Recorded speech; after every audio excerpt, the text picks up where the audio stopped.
আসসালামু আলাইকুম। কেমন আছো তোমরা? গত ক্লাসে আমরা পরিমাণগত রসায়নের গাছ লাগিয়েছিলাম। গাছে আজকে একটু ফল হয়েছে। স্যার একদিনেই ফল হয়? হয়, কেমিস্ট্রিতে হয়। গাছে ফল ধরেছে, এখন আমরা সেই ফল সবাই মিলে খুব আনন্দের সহিত আল্লাহ চাইলে ইনশাল্লাহ আমরা খেতে যাচ্ছি। কেন বললেন স্যার এই কথা?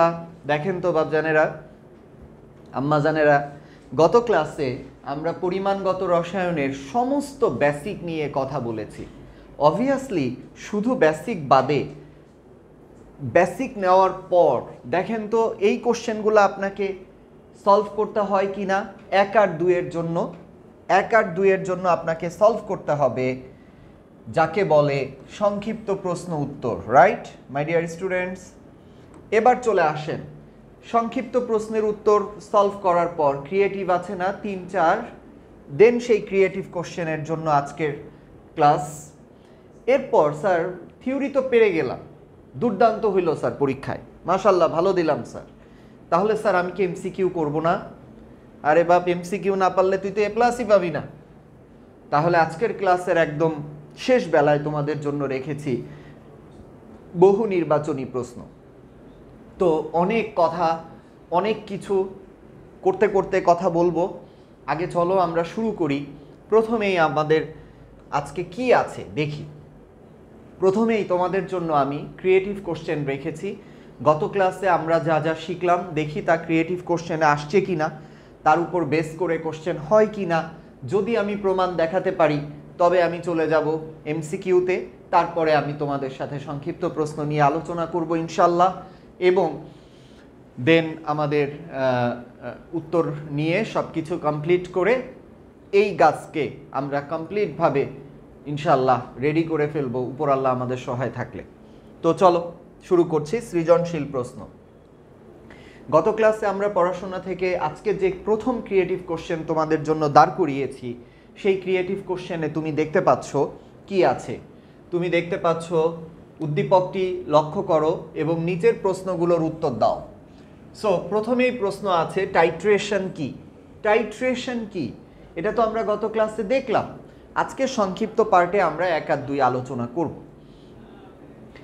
নির্দিষ্ট একটা কন্টেইনারে টাইটারে থাকবে অজানা দ্রবণ আর টাইট্রেন্টে থাকবে জানা দ্রবণ। সো জানা দ্রবণের সাহায্যে অজানা দ্রবণের মান নির্ণয় করাকে বলে টাইট্রেশন। উপযুক্ত নির্দেশক ব্যবহার করে মোলারিটি এবং মোলারিটির মধ্যে পার্থক্য। এখানে মোলারিটি এবং মোলালিটি মধ্যে কোনটি তাপমাত্রার উপর নির্ভরশীল এবং কেন, এই কোশ্চেনের উত্তরও থাকবে সেকেন্ড পর্বে। আজকে প্রথম আলোচনার বিষয় হচ্ছে পাত্র পি এর দ্রবণের ঘনমাত্রা ppm এককে প্রকাশ করো। প্রথম তোমাদের সাথে আমি যে কোশ্চেন নিয়ে সলভ করব, এই কোশ্চেনটা বিভিন্ন বোর্ডের আঙ্গিকে তোমাদের সামনে সাজিয়ে দেওয়া হয়েছে। তুমি বলো ppm এর ম্যাথ আসে কি না পরীক্ষার খাতায়। দেখো ppm এর ম্যাথ আসছে। পাত্র পি এর দ্রবণের ঘনমাত্রা ppm এ ক্যালকুলেট করো। চলো দেখি কি আছে পাত্র পি দ্রবণে। পাত্র পিতে আছে পটাশিয়াম কার্বনেটের 0.5 মোলার। সো আমরা খুব সুন্দরভাবে শুরু করব বিসমিল্লাহির রহমানির রহিম। গ নম্বরে আছে পটাশিয়াম কার্বনেটের দ্রবণের ঘনমাত্রা ppm এ কত। আমরা লিখব পটাশিয়াম কার্বনেটের ঘনমাত্রা সমান লিখব 0.5 মোলার। তোমরা জানো না গত ক্লাসে গাছ লাগিয়েছিলাম, 0.5 মোলার মানে 0.5 মোল পার লিটার। আণবিক ভর দিয়ে গুণ দাও। পটাশিয়াম কার্বনেট K2CO3 39 গুণ 2 যোগ কার্বন 12 যোগ 16 গুণ 3 48, ক্যালকুলেশন করলে আসে 138 গুণ 1000, এত গুণ দিলে হবে গ্রাম পার লিটার। আণবিক ভর দিয়ে গুণ দিলে হবে গ্রাম পার লিটার। দেন 0.5 গুণ 138 গুণ 1000, 1000 দিয়ে গুণ দিলে হবে milligram per litre. Milligram per litre মানেই হচ্ছে ppm। সো আলটিমেটলি আমরা যখন এই কাজ করব, ফাইনালি আমাদের রেজাল্ট আসছে 69000 ppm। মিলিগ্রাম পার লিটার মানেই হচ্ছে ppm, my dear student. So try to understand, this is gram per litre. So milligram per litre মানেই হচ্ছে ppm। আমরা 3 এ 3 পেয়ে গেলাম। দেখেছো গত ক্লাসের বেসিক আজকে কাজে লাগে কিনা মাই ডিয়ার স্টুডেন্টস? সো 3 নম্বর কোশ্চেন অ্যান্সার শেষ হয়ে গেল। 4-এ কি আছে দেখো, 4-এর অ্যান্সার দিতে যাচ্ছি আমরা। ঘনমাত্রা ppm এ করো, ওটা তো করেই ফেললাম। ppm এর মান 3-এর স্লাইডটা আরেকবার দাঁড় করানো হয়েছে। ppm এ প্রকাশ 3-এর জন্যই আগের অঙ্কটাই, সো এটা আর আমি করছি না। সো পটাশিয়াম কার্বনেটের ঘনমাত্রা ইকুয়ালস টু দাঁড়ালো ফাইনালি 6900 ppm। ওকে, সো এটা আমরা করে ফেললাম। 4-এর জন্য তোমাদের স্লাইডটাকে আলাদা করে দেওয়া হয়েছে। 4-এ কি আছে দেখো, পাত্র পি, কিউ এবং আর দ্রবণ মিশ্রিত করলে পাত্র পি, কিউ এবং আর দ্রবণ মিশ্রিত করলে মিশ্রিত দ্রবণের প্রকৃতি কিরূপ হবে। আমি তোমাদের মনে আছে গত ক্লাসে যে রেকর্ডটা দিয়েছিলাম তোমাদের জন্য, সেই ক্লাসে যে নেচার প্রকৃতির উদাহরণটা দেখিয়েছিলাম, এটাই কিন্তু এটা। দেখো তো, কারণ আমি কোশ্চেনটা তো নিয়েছি বোর্ড এক্সামের কোশ্চেন থেকে, যাতে তোমাদের কনফিডেন্স লেভেল আরও হাই হয়। তো তুমি খুব স্মার্টলি খেয়াল করো, পাত্র পিতে আছে পটাশিয়াম কার্বনেট বলেছিলাম, পাত্র কিউতে আছে সালফিউরিক অ্যাসিড এবং নাইট্রিক অ্যাসিড আছে আরে। এদেরকে মিশ্রিত করলে এদের প্রকৃতি কিরূপ হবে। দেখো স্মার্টলি অ্যাসিড দেখা যাচ্ছে, বাট বেস তো নাই। তাহলে বেস বানানোর জন্য পটাশিয়াম কার্বনেটের সাথে তোমার পানিজ বিক্রিয়া দিতে হবে। গত ক্লাসে আমরা করেছি, তো তুমি পাবে potassium hydroxide, carbon dioxide and পানি, ব্যালেন্স করলে পাবে 2। সো খুব স্মার্টলি তুমি লিখতে পারবা, এই যে লেখাটা আমি লিখলাম এটা হবে সাইড নোট। স্মার্টলি তুমি লিখতে পারবা 1 মোল পটাশিয়াম কার্বনেট সমান 2 মোল পটাশিয়াম হাইড্রোক্সাইড। সো এই লেখাটা তোমার থাকবে সাইড নোটে। তো আসো নেচার ডিটারমিন করে ফেলি আমরা। 3টাকে মিশাবো, একটা বেস, বাকি 2টা অ্যাসিড। কিভাবে হবে চলো শুরু করছি। প্রথম কন্টেইনার পি দিয়ে। এই ধরনের প্রকৃতি নির্ণয়ের অঙ্ক তুমি ড্যাম শিওর থাকো, এই ধরনের প্রকৃতি নির্ণয়ের অঙ্ক ছাড়া তোমার এই পরীক্ষায় কোশ্চেন হবে না 2024-এ। সো চলো শুরু করছি। প্রকৃতি নির্ণয়ের ক্ষেত্রে প্রথমেই কাজ হচ্ছে 100 ml 0.5 মোলার প্রথম পি কন্টেইনার নিয়ে কাজ করছি। পটাশিয়াম পার কার্বনেট দ্রবণ, পটাশিয়াম কার্বনেট দ্রবণ কি আছে বলো। তাহলে আলটিমেটলি 100 গুণ 0.5 আমরা পাচ্ছি 50 ml 1 মোলার। মনে পড়ে ভিআরএস এর গুণফল ভি, ঘনমাত্রা 1 মোলার এমট্রিক্স। সো পটাশিয়াম কার্বনেট দ্রবণ, তারপরে আমরা স্মার্টলি করে ফেলবো 50 ml 1 মোলার পটাশিয়াম কার্বনেটের জায়গায় 2KOH দ্রবণ। পরের লাইনে আমরা করব 100 ml 1 মোলার OH মাইনাস দ্রবণ। কেন? কারণ স্যার এই 2 দিয়ে আমি এই 50কে গুণ দিয়ে 100 করে নিয়েছি। সো আমাদের স্যার পি পাত্রের কাজ শেষ। এবার কিউ পাত্রে আছে দেখো স্যার 200 ml কিউ পাত্রে আছে দেখো 200 ml 0.1 মোলার সালফিউরিক অ্যাসিড দ্রবণ। আমরা খুব স্মার্টলি ভিআরএস এর গুণ করে ভি করব। তাহলে 20 ml 1 মোলার H2SO4 দ্রবণ, তার বদলে লিখব H+ দ্রবণ। H2 থাকার কারণে 2H+ দ্রবণ। দেন আমরা স্মার্টলি মাল্টিপ্লাই করে করব 40 ml 1 মোলার H+ দ্রবণ। ওকে, 40 ml 1 মোলার H+ দ্রবণ। দেখো নেচার বের করে ফেলতে পারছি, কিন্তু অঙ্ক কিন্তু কমন। এরপরে আছে 80 ml 0.05, 80 গুণ 0.05 Okay, my dear students, nitric acid 80 ml 0.05 molar HNO3 smartly দ্রবণ স্মার্টলি আমরা করব 4 ml 1 molar H প্লাস দ্রবণ মাই ডিয়ার স্টুডেন্টস।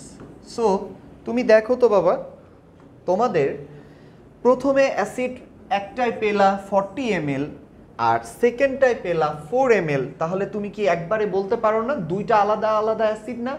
যোগ করে দাও, তাহলে তুমি কি স্মার্টলি বলতে পারছো না যে মোট H প্লাসের পরিমাণ সমান 40 যোগ 4 ml 1 molar H plus দ্রবণ my dear students. So that's why you get 44 ml 1 molar H plus দ্রবণ। Very good. তাহলে তুমি একটু খেয়াল করো, তোমার বেজ আছে OH মাইনাস আছে, নেগেটিভ আয়ন আছে 100 ml আর পজিটিভ আছে, নেগেটিভ হচ্ছে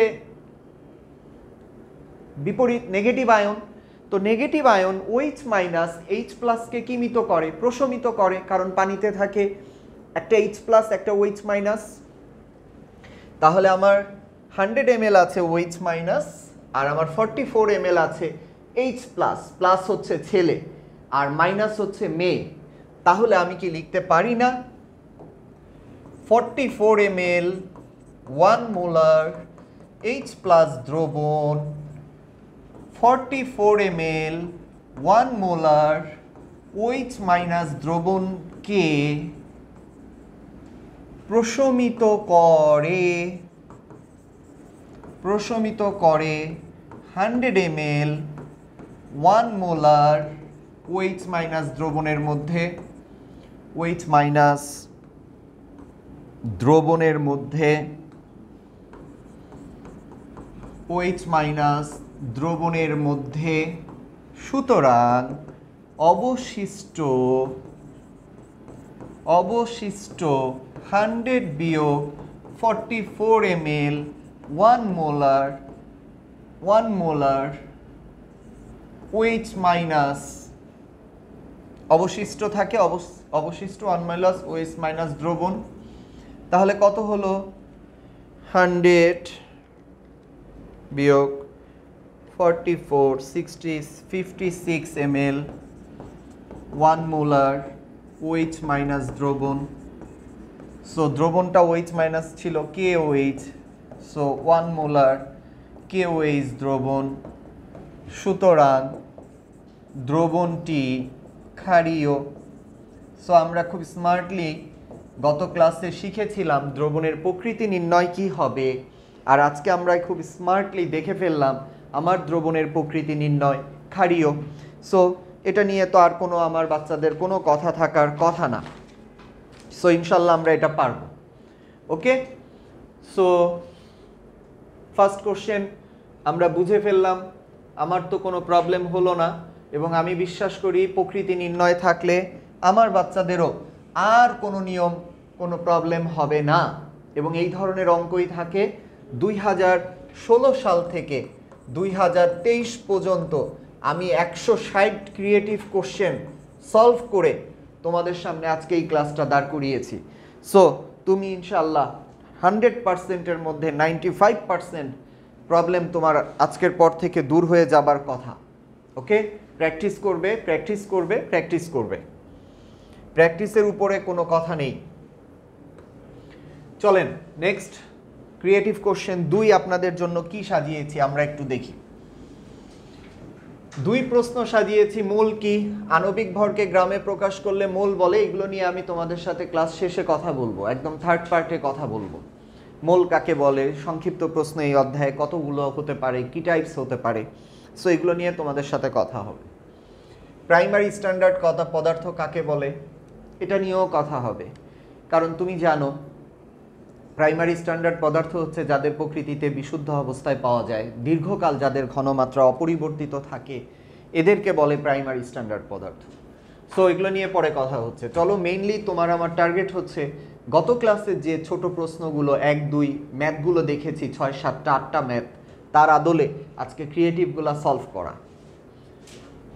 মেইন টার্গেট আমাদের, যেটা আমাদের মেইন টার্গেট, সেটা হলো উদ্দীপকের পাত্র 1 এবং পাত্র 2 এর দ্রবণকে মিশ্রিত করলে সংগঠিত বিক্রিয়া ইলেকট্রন বিনিময় পদ্ধতিতে সমতা বিধান করো। মানে কি? জারণ বিজারণ। এই কোশ্চেনটার অর্থ কি? জারণ বিজারণ। তো জারণ বিজারণ ছাড়া বাবা এই পরিমাণগত রসায়ন হবে না, কোনোদিন সম্ভব না। জারণ বিজারণ ছাড়া বোর্ড এক্সামে কোশ্চেন আসবে, ইম্পসিবল। So very important. তো আমরা চলো প্রথম পাত্র 1 আর 2 এ কি আছে দ্রবণ? 1 এ আছে H2O2, 2 এ আছে KMnO4। তো H2O2 আর KMnO4 দিয়ে চলো আমরা আমাদের সমাধান করে ফেলি। আর 3 এ আছে সালফিউরিক অ্যাসিড, একটু দেখানো আছে। সো চলো KMnO4 H2O2 হেল্প নেই আমরা। KMnO4 আমরা খুব স্মার্টলি জানি, KMnO4 এর সাথে আমাদেরকে বিক্রিয়া দিতে বলেছে H2O2 in presence of acid media. খুব সহজ। গত ক্লাসে আমি তোমাদেরকে বলেছি না যে ওই জিনিসগুলো তোমার জানা থাকতে হবে, যে পার ম্যাঙ্গানেট সমান ম্যাঙ্গানিজ, এইটা তুমি মুখস্থ রাখবে। এবং তোমাদেরকে গত ক্লাসে বলেছি না H2O2 জন্য তোমাদেরকে বিক্রিয়া লিখে দিয়েছি না, H2O2 সমান 2H প্লাস অর্ধজারণ অর্ধবিজারণ O2 প্লাস 2টি ইলেকট্রন। সো এটা তুমি করে ফেলো, খুব স্মার্টলি করো। আমার মুখস্থ আছে পার ম্যাঙ্গানেট ম্যাঙ্গানিজ 4 অক্সিজেন 4 পানি, 4 দুগুণী 8H প্লাস, 8 থেকে 1 বিয়োগ 7, 5 ইলেকট্রন, লাস্টে K প্লাস, দিন শেষে K প্লাস। স্যার এত দ্রুত তো আমার মুখস্থ হয়নি। করতে হবে বাপ, করতে হবে, কারণ এই ক্যালকুলেশন করার জন্য তুমি সর্বোচ্চ 2 মিনিট টাইম পাবে।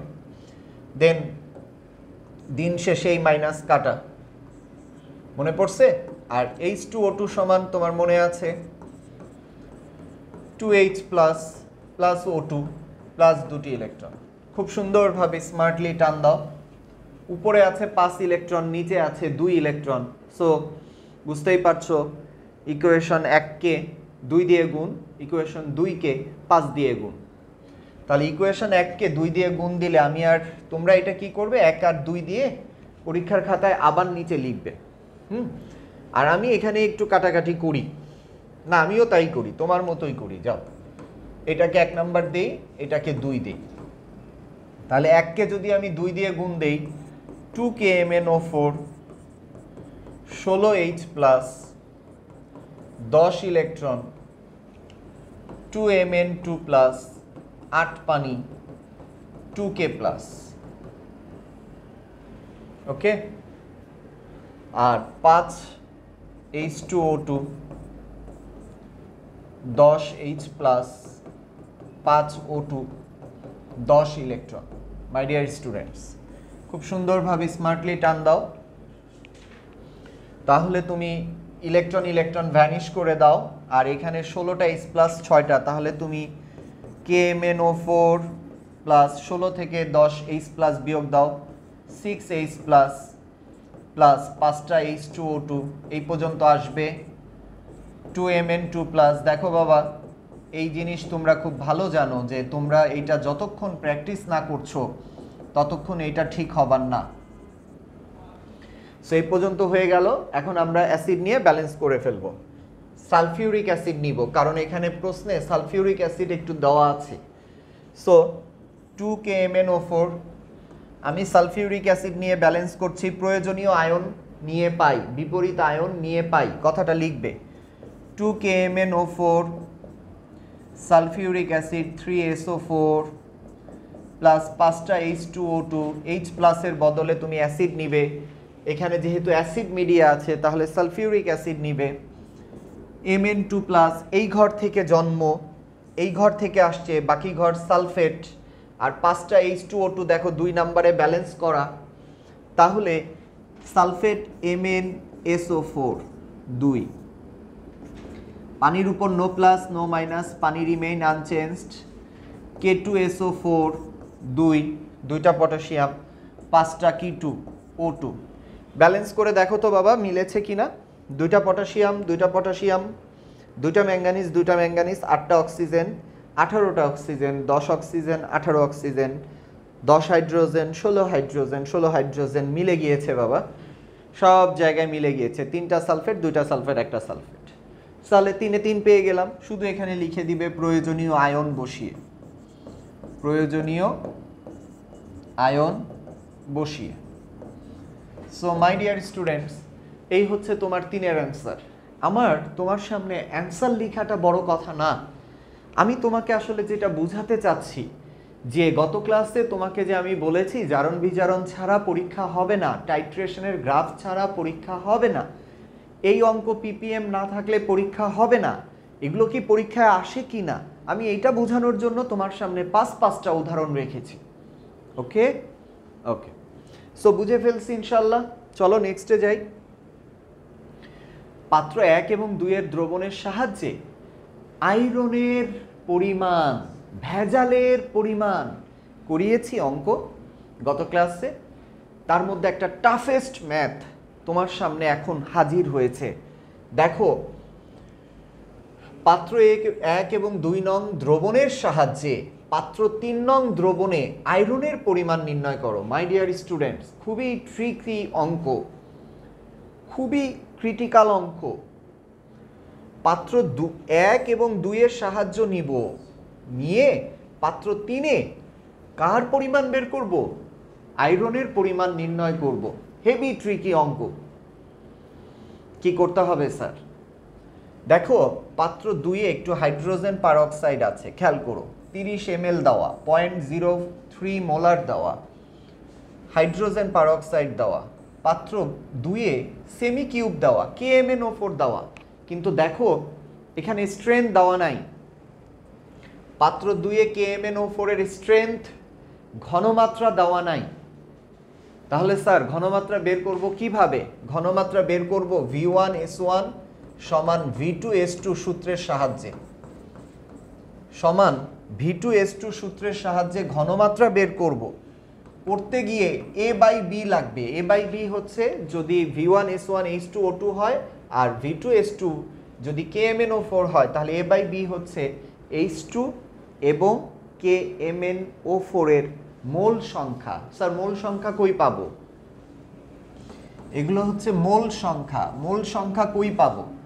এইটা পাওয়ার জন্য তোমাকে KMnO4 যোগ H2O2 যোগ সালফিউরিক অ্যাসিড, এই বিক্রিয়াটা করতে হবে, যা একটু আগে আমরা করেছি পূর্বোক্ত ইকুয়েশনে। 2 KMnO4, 5 H2O2, 3 H2SO4, 3 H2O2SO4, 2 KMnO4, 5 H2O2, 5 H2O2। এই যে দেখো 3 2 MnSO4 8 অণু পানি, 2 MnSO4 8 অণু পানি। এই বিক্রিয়াটা করে ফেলতে হবে জারণ বিজারণ দেখে, বুঝেছো? 8 অণু পানি, K2SO4 5টা O2, K2SO4 5টা O2। স্যার এই বিক্রিয়া করলেন কেন?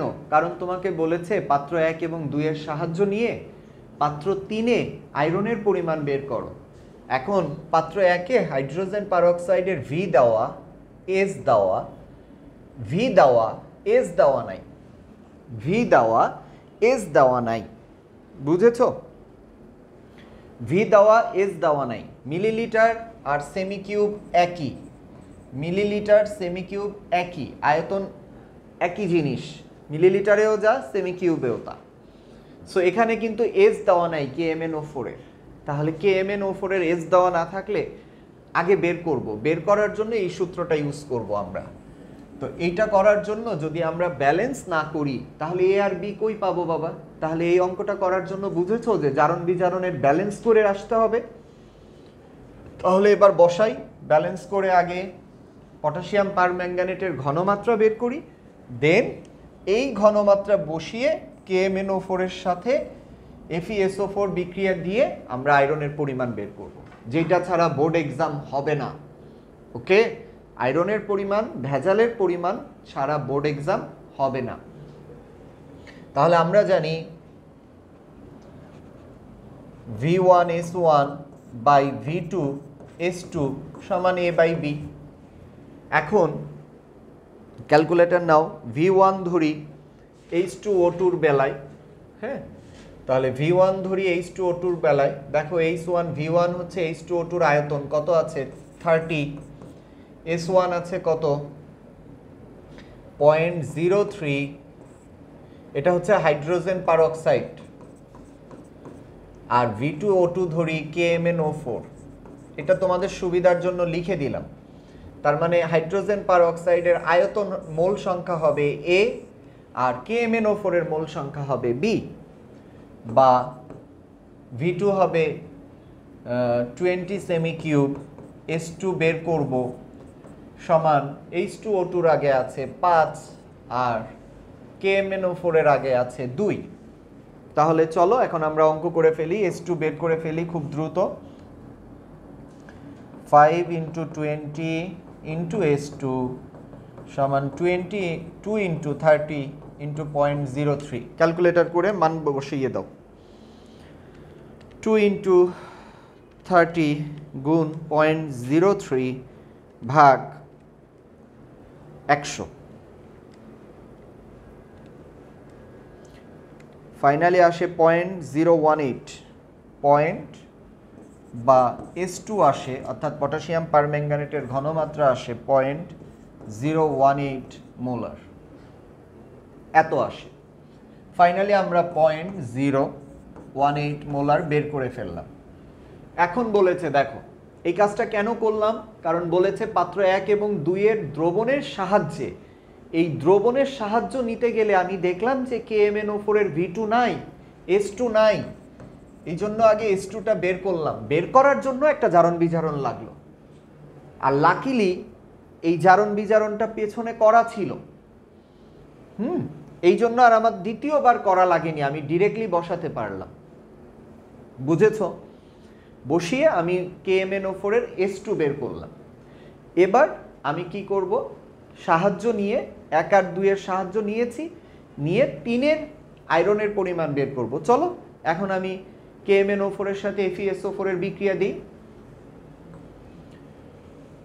KMnO4 এর সাথে ফেরাস সালফেটের বিক্রিয়া আমি প্রথম ক্রিয়েটিভ কোশ্চেন সলভে করে ফেলেছি, এই জন্য আমি আর আলাদা করে দিব না, তোমাদের জন্য ডিরেক্টলি বসিয়ে দিলাম। সো তোমরাও এটা পারবে। 2 KMn 2 পটাশিয়াম সালফেট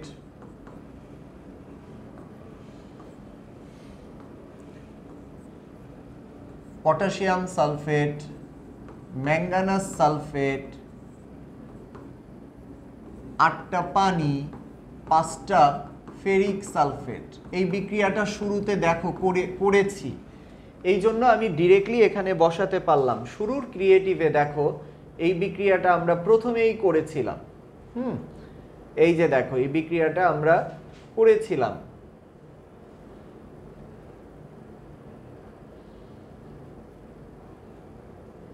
KMnO4 এর সাথে FeSO4 ও করিনি না, করবে, করলে এরকম দেখা যাবে। ওকে, আমার মনে আছে তুমি করবে, গত ক্লাসে তোমাকে এই জারণ বিজারণটাই শিখিয়েছিলাম, সেইটার ফসলই আজকে বসালাম।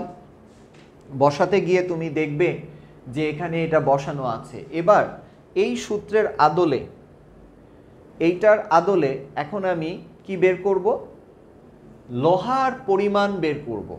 তো যার পরিমাণ বের করব, অবভিয়াসলি লোহার ভর বের করতে বলেছে, তাহলে আমরা লিখব আমাদের নিয়ম অনুযায়ী আয়রন 2+ এর মোল, খুব সুন্দরভাবে।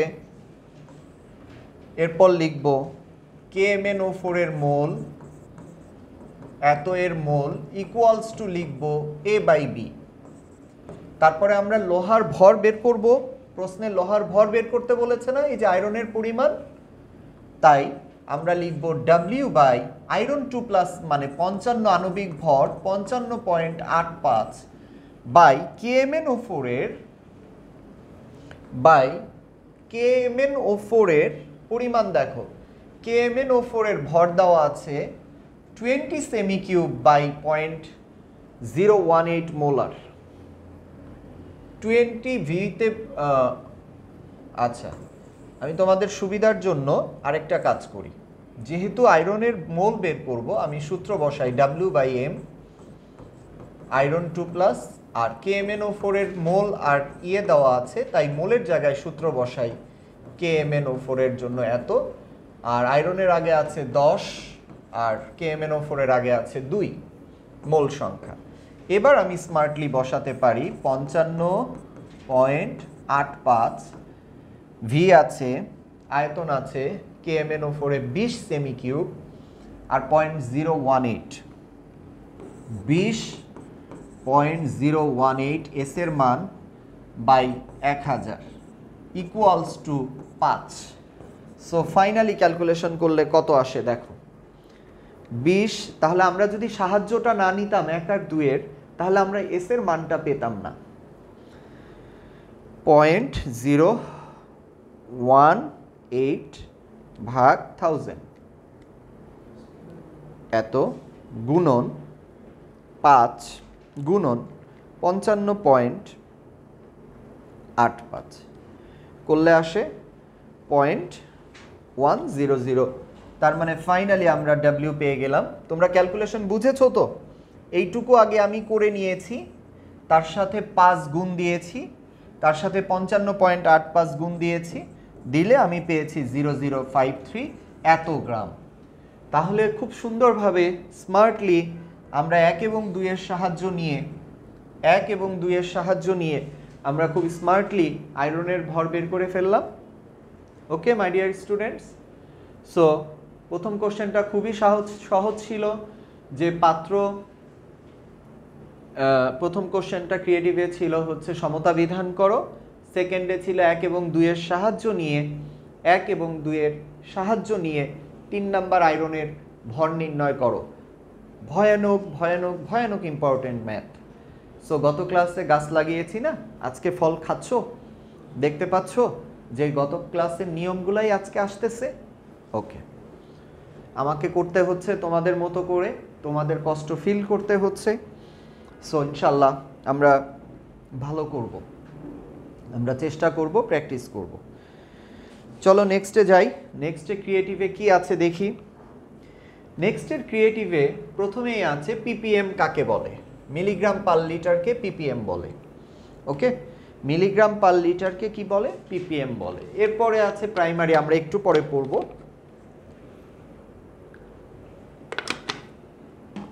সো প্রাইমারি বা পিপিএমে আমরা পড়ব, এটা কোনো ইস্যু না।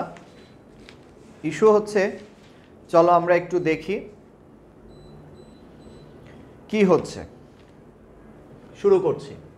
এ পাত্রে কতটুকু পানি যোগ করলে তা সেমি মোলারে পরিণত হবে? মাই ডিয়ার স্টুডেন্টস, গ নাম্বারের অঙ্কতে চলে আসো। গত ক্লাসে দ্রবণ লঘুকরণের সূত্র পড়িয়েছিলাম বাবা।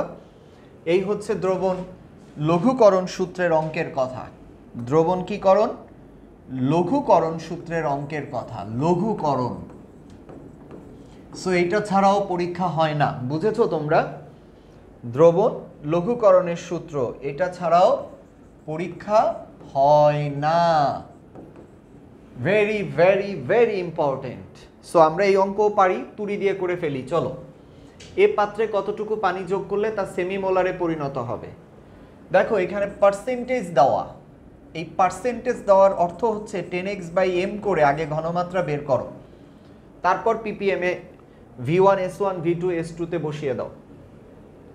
কি বলেছি? পার্সেন্টেজ দেখে তুমি বুঝেছো, আগে এটা থেকে ভর বের করো। তার মানে খুব স্মার্টলি তুমি করে ফেলো।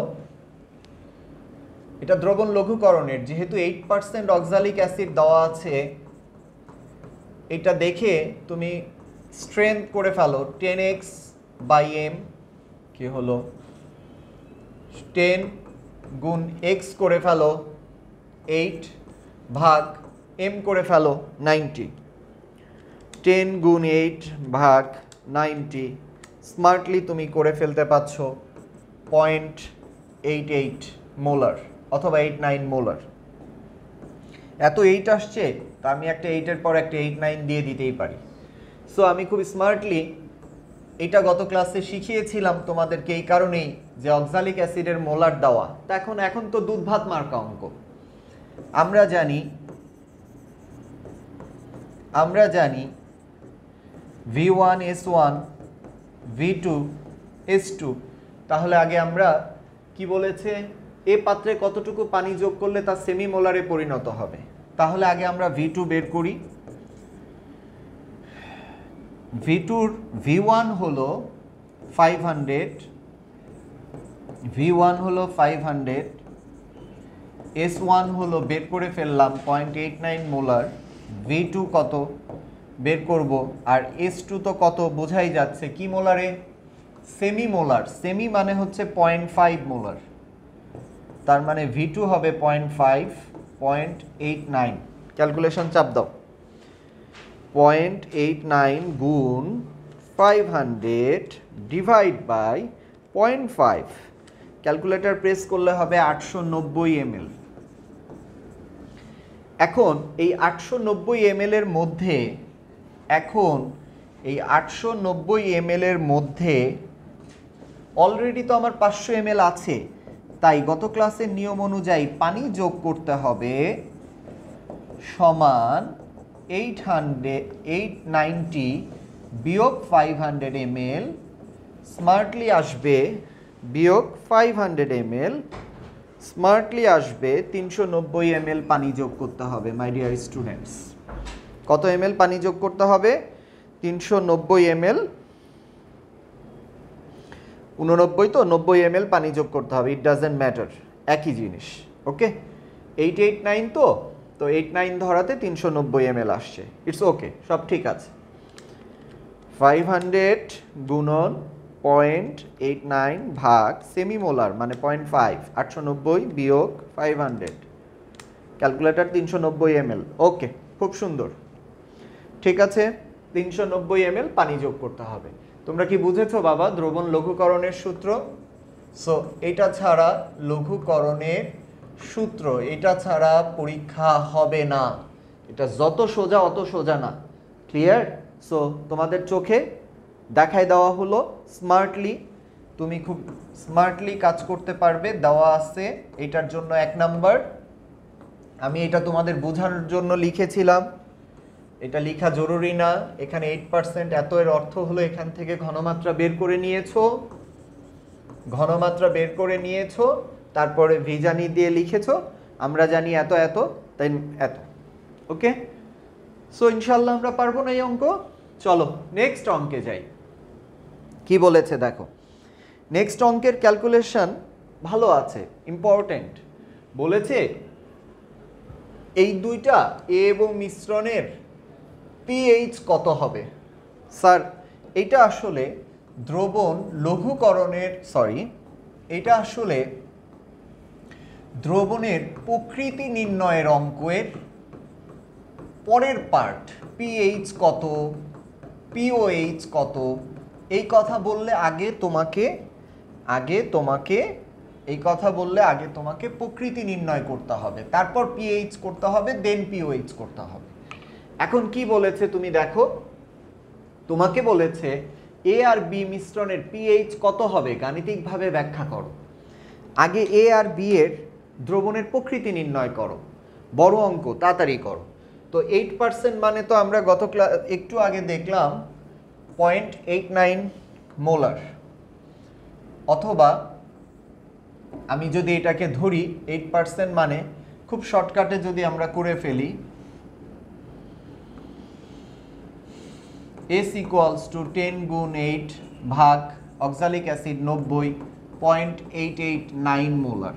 আমি ওই সময় লিখেছিলাম 0.89 মোলার, হোয়াট এভার, একই কথা, তিনটা নিয়েছি আমি। তো চলে আসো আমরা অঙ্ক শুরু করে দেই। 500 ml 0.889 মোলার অক্সালিক অ্যাসিড, তিনটা টান, তাহলে 500 ml গুণ 0.889 ইকুয়ালস টু হলো 444.5 মিলি 1 মোলার অক্সালিক অ্যাসিড, খুব সুন্দরভাবে লিখবে। এরপর খুব সুন্দরভাবে লিখবে। এরপর ইউনো 444.5 ml 1 মোলার H+ দ্রবণ লিখবে। অক্সালিক অ্যাসিড বিধায় 2H+ দ্রবণ অক্সালিক অ্যাসিড লিখবে। আশা করি কারো কোনো সমস্যা না, ক্লিয়ার? এত 2H+ দ্রবণ লিখবে, দ্রবণ লিখবে। এরপর তো তুমি জানো 444 এটাকে তুমি 2 দিয়ে গুণ দিবে, 889 ml 1 মোলার H+ দ্রবণ লিখবে। মাই ডিয়ার স্টুডেন্টস, ক্লিয়ার? তুমি অ্যাসিডের কাজ ট্রিক্স অনুযায়ী প্রকৃতি নির্ণয়ের অঙ্ক করতেই হবে, না হলে তুমি জীবনেও পিএইচ বের করতে পারবে না। প্রথমে প্রকৃতি, তারপরে পিএইচ। ওকে, এই জন্য আগে প্রকৃতি নির্ণয় করছি। তো প্রথম পার্ট শেষ, পরের পার্ট করো। 25 ml সেন্টিমোলার 0.01 মোলার, এটা তোমাকে জানতে হবে বাবা, দ্রবণ। 3টা টান, তাহলে 250 গুণ 0.01 সমান 2.5 ml সমান 2.5 ml 1 মোলার KOH দ্রবণ। ওকে, তারপরের লাইনে লিখবো KOH এ তো একটাই OH, তাহলে 2.5 ml 1 মোলার OH- দ্রবণ। সো OH- তো নেগেটিভ, নেগেটিভ খুঁজবে পজিটিভ, তাহলে 2.5 ml 1 মোলার OH- দ্রবণ। আমি কি এটা লিখতে পারি না? 2.5 ml 1 মোলার OH- দ্রবণ, 2.5 ml 1 মোলার H+ দ্রবণকে কিমিত করে, দ্রবণকে প্রশমিত করে। কত ml এর মধ্যে দ্রবণকে প্রশমিত করে? কত ml আছে? 889 ml 1 মোলার H+ দ্রবণ হতে। ওকে, তাহলে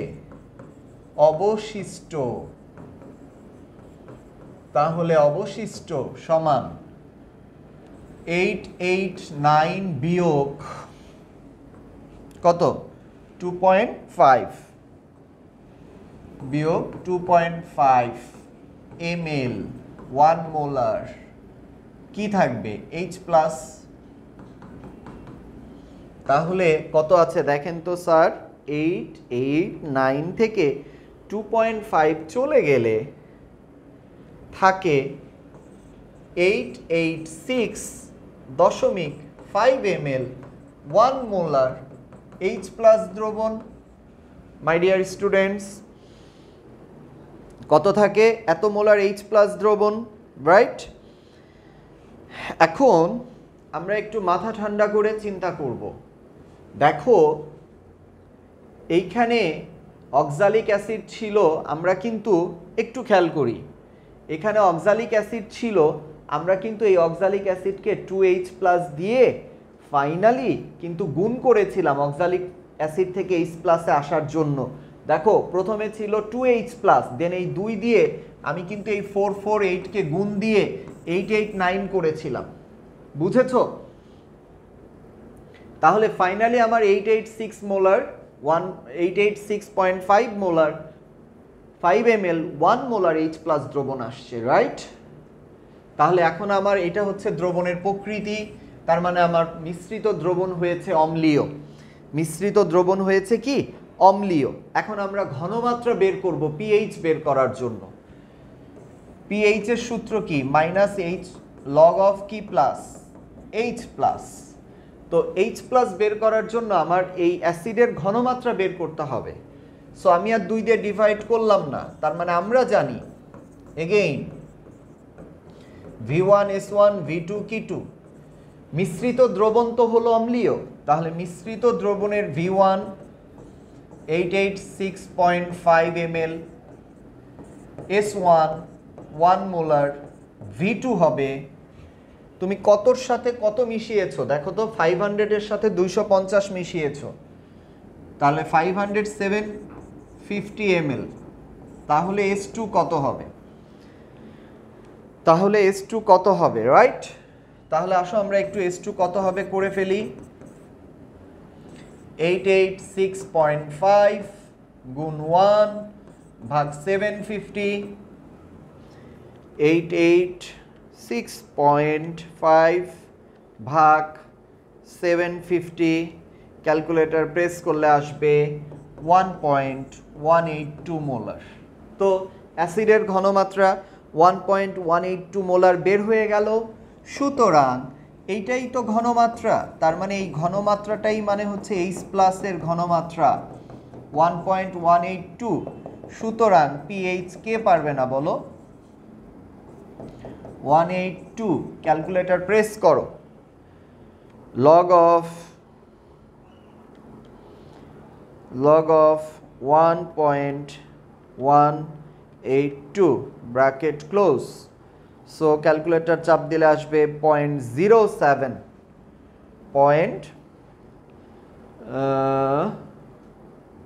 মাইনাস লগ অফ H+ না, তাহলে আলটিমেটলি আসবে মাইনাস লগ অফ 1.182 করলে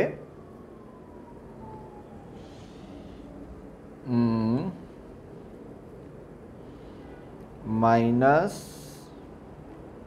আরেকবার please, minus log of 10 base দাও 1.182 ব্র্যাকেট ক্লোজ, ক্যালকুলেটর প্রেস করো, তাহলে আসতেছে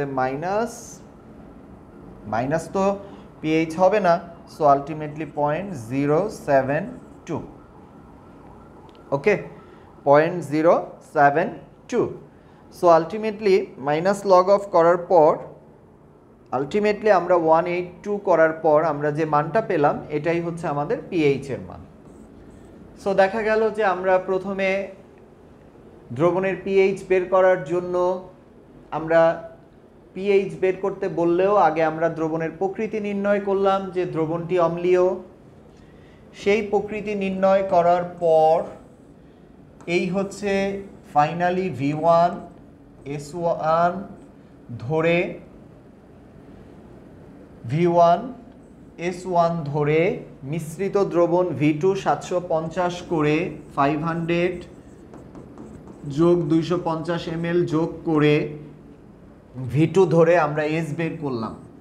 এই যে S বের করলাম, এই Sটাই হচ্ছে দ্রবণটা যেহেতু অম্লীয় তাই H+ এর মান, সেই মান দিয়ে আমরা যখন ক্যালকুলেশন করলাম, ক্যালকুলেশন করতে গিয়ে আমরা দেখলাম যে ফাইনালি আমাদের মান আসতেছে এত মোলার, ফাইনালি আমাদের মান আসতেছে এত, আর pH মাইনাস না, সো আলটিমেটলি 0.072, ক্যালকুলেটর প্রেস করলে মাইনাস আসবে, বাট pH কখনো মাইনাসে হচ্ছে না, দ্যাটস ওয়াই আমার আসতেছে 0.072। সো pH নির্ণয় করতে বললেও তোমাকে দ্রবণের কি নির্ণয় করতে হবে? প্রকৃতি নির্ণয় করতে হবে। বুঝেছো তোমরা? চলো আমরা নেক্সট ক্যালকুলেশনে চলে যাই। নেক্সট ক্রিয়েটিভ তোমাদের জন্য কি সাজিয়েছি চলো আমরা একটু দেখি। নেক্সট ক্রিয়েটিভ তোমাদের জন্য যেটা সাজানো হয়েছে সেইটা জারণ বিজারণ আছে। দেখো, এত গ্রাম ভরের লোহার টুকরাকে, একটা এত গ্রাম ভরের লোহার টুকরা, 1 গ্রাম ভরের লোহার টুকরাকে, লোহার টুকরা মানে ভেজালের পরিমাণ, টুকরাকে লঘু সালফিউরিক অ্যাসিডে দ্রবীভূত করে এত মোলার পটাশিয়াম পারম্যাঙ্গানেটের এত মিলি দ্বারা জারিত করা হলো। বিজারক কাকে বলে, জারক বিজারক কাকে বলে, এগুলো আমি আজকের ক্লাসের একদম লাস্ট পার্টে তোমাদের সাথে আলোচনা করব। সংগঠিত জারণ বিজারণ বিক্রিয়া লিখো, তার মানে সংগঠিত জারণ বিজারণ বিক্রিয়া লিখো মানে হচ্ছে KMnO4 এর সাথে ফেরাস সালফেটের বিক্রিয়া দিব in presence of sulphuric acid. এটা কি আমার করা লাগবে বাপজানেরা? হ্যাঁ, এটা যদি করা লাগে তাহলে কি আমরা জানি না পারম্যাঙ্গানেট সমান ম্যাঙ্গানিজ, হ্যাঁ, 4 অক্সিজেন 4 পানি 8H plus 7 5 electron K plus লাস্টে কি আমরা জানি না যে এই মাইনাসটা কেটে দিব। আর এখানে 5 আয়রন 2 প্লাস দিয়ে তুমি শিখেছো ফেরাস 2 প্লাস, মুখস্থ শিখেছো তুমি অর্ধজারণ বিক্রিয়া ফেরিক প্লাস ইলেকট্রন, উপরে 5 ইলেকট্রন নিচে 1, তাই ইকুয়েশন 2 ইজ মাল্টিপ্লাইড বাই 5। তারপর যদি আমরা যোগ করি তাহলে আমাদের KMnO4 8টা H প্লাস 5টা আয়রন 2 প্লাস, লেফটে যা থাকে রাইটে যা থাকে সুন্দর করে লিখো 4 পানি K প্লাস 5টা আয়রন 3 প্লাস, আর ইলেকট্রন ভ্যানিশ। এরপর যা আছে প্রয়োজনীয় আয়ন বসিয়ে এই লাইনটা লিখবে, হ্যাঁ, প্রয়োজনীয় আয়ন বসিয়ে। আর এটা অর্ধজারণ আর এটা অর্ধবিজারণ, এইটুকু যদি লিখো তাহলে তুমি 4 4 500। বুঝেছো কন্যারা, ছেলেরা, মেয়েরা? প্রয়োজনীয় আয়ন বসিয়ে তারপর তুমি খুব স্মার্টলি অঙ্কটা করে ফেলো। 2 KMnO4, 8টা সালফিউরিক অ্যাসিড তো নিতে পারবে না, সালফিউরিক অ্যাসিড নিলেই 4টা নিলে 8টা হয়ে যাবে। 5টা ফেরাস সালফেট নাও, ম্যাঙ্গানাস সালফেট নাও, 4টা পানি নাও। ম্যাঙ্গানা K প্লাস এই ঘর থেকে জন্ম, বাকি ঘরের negative ion sulphate, so plus যাবে মাইনাসের কাছে K2SO4। 5টা ফেরিক সালফেট, ফেরিক জন্ম এই ঘর থেকে, বাকি ঘরের নেগেটিভ সালফেট। কিন্তু এই পটাশিয়াম পারম্যাঙ্গানেটে ম্যাঙ্গানেট আছে, বাট এইটা প্রথম ঘরে ব্যালেন্সড, তাহলে তোমার নিয়ম অনুযায়ী ফেরিক সালফেট। এটাকে এবার ব্যালেন্স করে দিলে এখানে 2 আসবে, এখানে 8 আসবে, এখানে 10 আসবে, 2 আসবে, 8 আসবে, শেষ। সো ব্যালেন্স করে ফেলবা ইনশাল্লাহ 1 ফিঙ্গার রুল দিয়ে। গত ক্লাসে বলেছিলাম, শিখিয়েছি, গাছ লাগিয়েছি। আজকে একটু নিজেরা একটু কষ্ট করো, এভাবে করে ফেলো, 4-এ 4 পেয়ে যাবে। আসলে জারণ বিজারণ এর ক্ষেত্রে পরিষ্কার করে বলি বাবা, নিজেকে, আমি শুধু তোমাকে ওয়েটা দেখিয়েছি, তোমাকে পরিশ্রম করতে হবে, বুঝেছো? আর আমি যেভাবে দেখিয়েছি এভাবেই হবে, but you know very well তোমরা পরীক্ষার্থী, তোমাদের জন্য এটুকুই যথেষ্ট। তোমরা এটা দেখলেই বুঝে যাবে। যদি কারো কোনো সমস্যা থাকে ক্লাস দেখে আমাকে জানাবে যে স্যার আমি এটা বুঝি না, আমি দরকার হলে জারণ বিজারণের উপর আলাদা ক্লাস নিব। চলেন নেক্সট অঙ্কটা কি আছে দেখি। প্রদত্ত লোহার টুকরাতে ভেজালের শতকরা পরিমাণ কত? মাই ডিয়ার স্টুডেন্টস, এই অঙ্ক করার জন্য ভেজালের পরিমাণ পৃথিবীর সবচেয়ে দামি অঙ্কের মধ্যে 2024-এর জন্য সবচেয়ে দামি অঙ্ক, 1 লক্ষ টাকা দামের অঙ্ক এটা, বুঝেছো? 1 লক্ষ টাকা দাম এই অঙ্কের, এটা ছাড়া বোর্ড এক্সাম হবে না। সো এটার জন্য আগে তুমি কি করো, আগে তুমি ভদ্রভাবে ওই সূত্রটা বসাও, ক্যালকুলেশনটা বসাও। KMnO4 2, 8টা সালফিউরিক অ্যাসিড, 10টা ফেরাস সালফেট, ওইটা আগে সুন্দরভাবে বসাও। তারপর পটাশিয়াম সালফেট, ম্যাঙ্গানাস সালফেট, 8টা পানি এবং 5টা ফেরিক সালফেট। আগে এই সূত্রটা আগেরটা দেখে বসিয়ে দিবে লক্ষ্মী ছেলে মেয়ের মতো। এই ক্যালকুলেশন ছাড়া তুমি এই অধ্যায়ের কোড থেকে অ্যান্সার করতে পারবে না বাবা। সো জারণ বিজারণ তোমাকে শিখতেই হবে। জারণ বিজারণ সমতা বিধান ঘড়ি ধরে 3 মিনিটে তোমাকে জানতেই হবে। Without knowing oxidation and reduction you can't answer the question and answer about oxidation and reduction. Okay, so তুমি এটা জানবে না, তোমাকে এটা করতে হবে, শিখতে হবে এবং খুব স্মার্টলি শিখতে হবে। এবং টাইট্রেশন 4টা গ্রাফ আছে, আমি বলেছি গতকাল। So potassium sulphate, ferrous sulphate শেষ। এবার ভেজালের পরিমাণ বলে দিয়েছে কিন্তু বলে দিয়েছে 1 গ্রাম আয়রনের টুকরা। তাহলে আগে তুমি ওই যে আয়রন 2+ এর মোল এই সূত্রে চলে যাও, বাই KMnO4 এর মোল এটাই চলে যাও, ইকুয়ালস টু A/B তে যাও, তারপর W বাই 55.85 যাও, কারণ আণবিক ভর, আর KMnO4 এ বসাও VS বাই 1000, অনেকবার করেছি। V আছে কত 60, S আছে কত 0.04 বাই 1000, এটা KMnO4, তাহলে 10/2 5। সো ক্যালকুলেশন করো, আয়রন কত আসে দেখো, আয়রন আসে কত দেখো, 60 গুণন 0.04 ভাগ 1000 আসতেছে 2.4। তার মানে আমি W সমান করতে পারি 5 গুণ 2.4 10⁻³ গুণন 55.85 গুণন 5 গুণন 55.85 করলেই তুমি আয়রনের পরিমাণ পেয়ে যাবে 0.67 আয়রন বের হইছে 0.67 গ্রাম। দেখো ওখানে কিন্তু তোমার 1 গ্রাম ভরের লোহার টুকরা দেওয়া ছিল সালফিউরিক অ্যাসিডের ভেতরে, আর সালফিউরিক অ্যাসিডের ভেতরে দেওয়া মানেই হচ্ছে আয়রন সালফিউরিক অ্যাসিডের সাথে বিক্রিয়া করে আয়রন সালফেট হয় প্লাস হাইড্রোজেন হয়। তো এই সালফিউরিক অ্যাসিড দেওয়া ছিল 1 গ্রাম, কিন্তু আমার এইখান থেকে ক্যালকুলেশন করে যে ডাব্লিউটা বেরোইছে, এই ডাব্লিউটাই হচ্ছে পিওর আয়রন। তার মানে এই আয়রনটা হবে পিওর আয়রন। ক্লিয়ার? তাহলে ওই যে 1 গ্রাম হচ্ছে বলেছে না ভেজালের পরিমাণ, তাহলে ওই 1 গ্রামের ভেতর এইটুকু হচ্ছে পিওর, তাহলে বাকিটুকু কি, rest of the amount will be impure iron. তাহলে লিখো ভেজালের পরিমাণ সমান 1 বিয়োগ 0.67, 1 বিয়োগ 0.67 গ্রাম। তার মানে ভেজাল হচ্ছে 0.32 গ্রাম। বলো 1 গ্রামের মধ্যে, এবার শতকরা পরিমাণ বলেছে তো, তাই 1 গ্রামের মধ্যে ভেজালের পরিমাণ,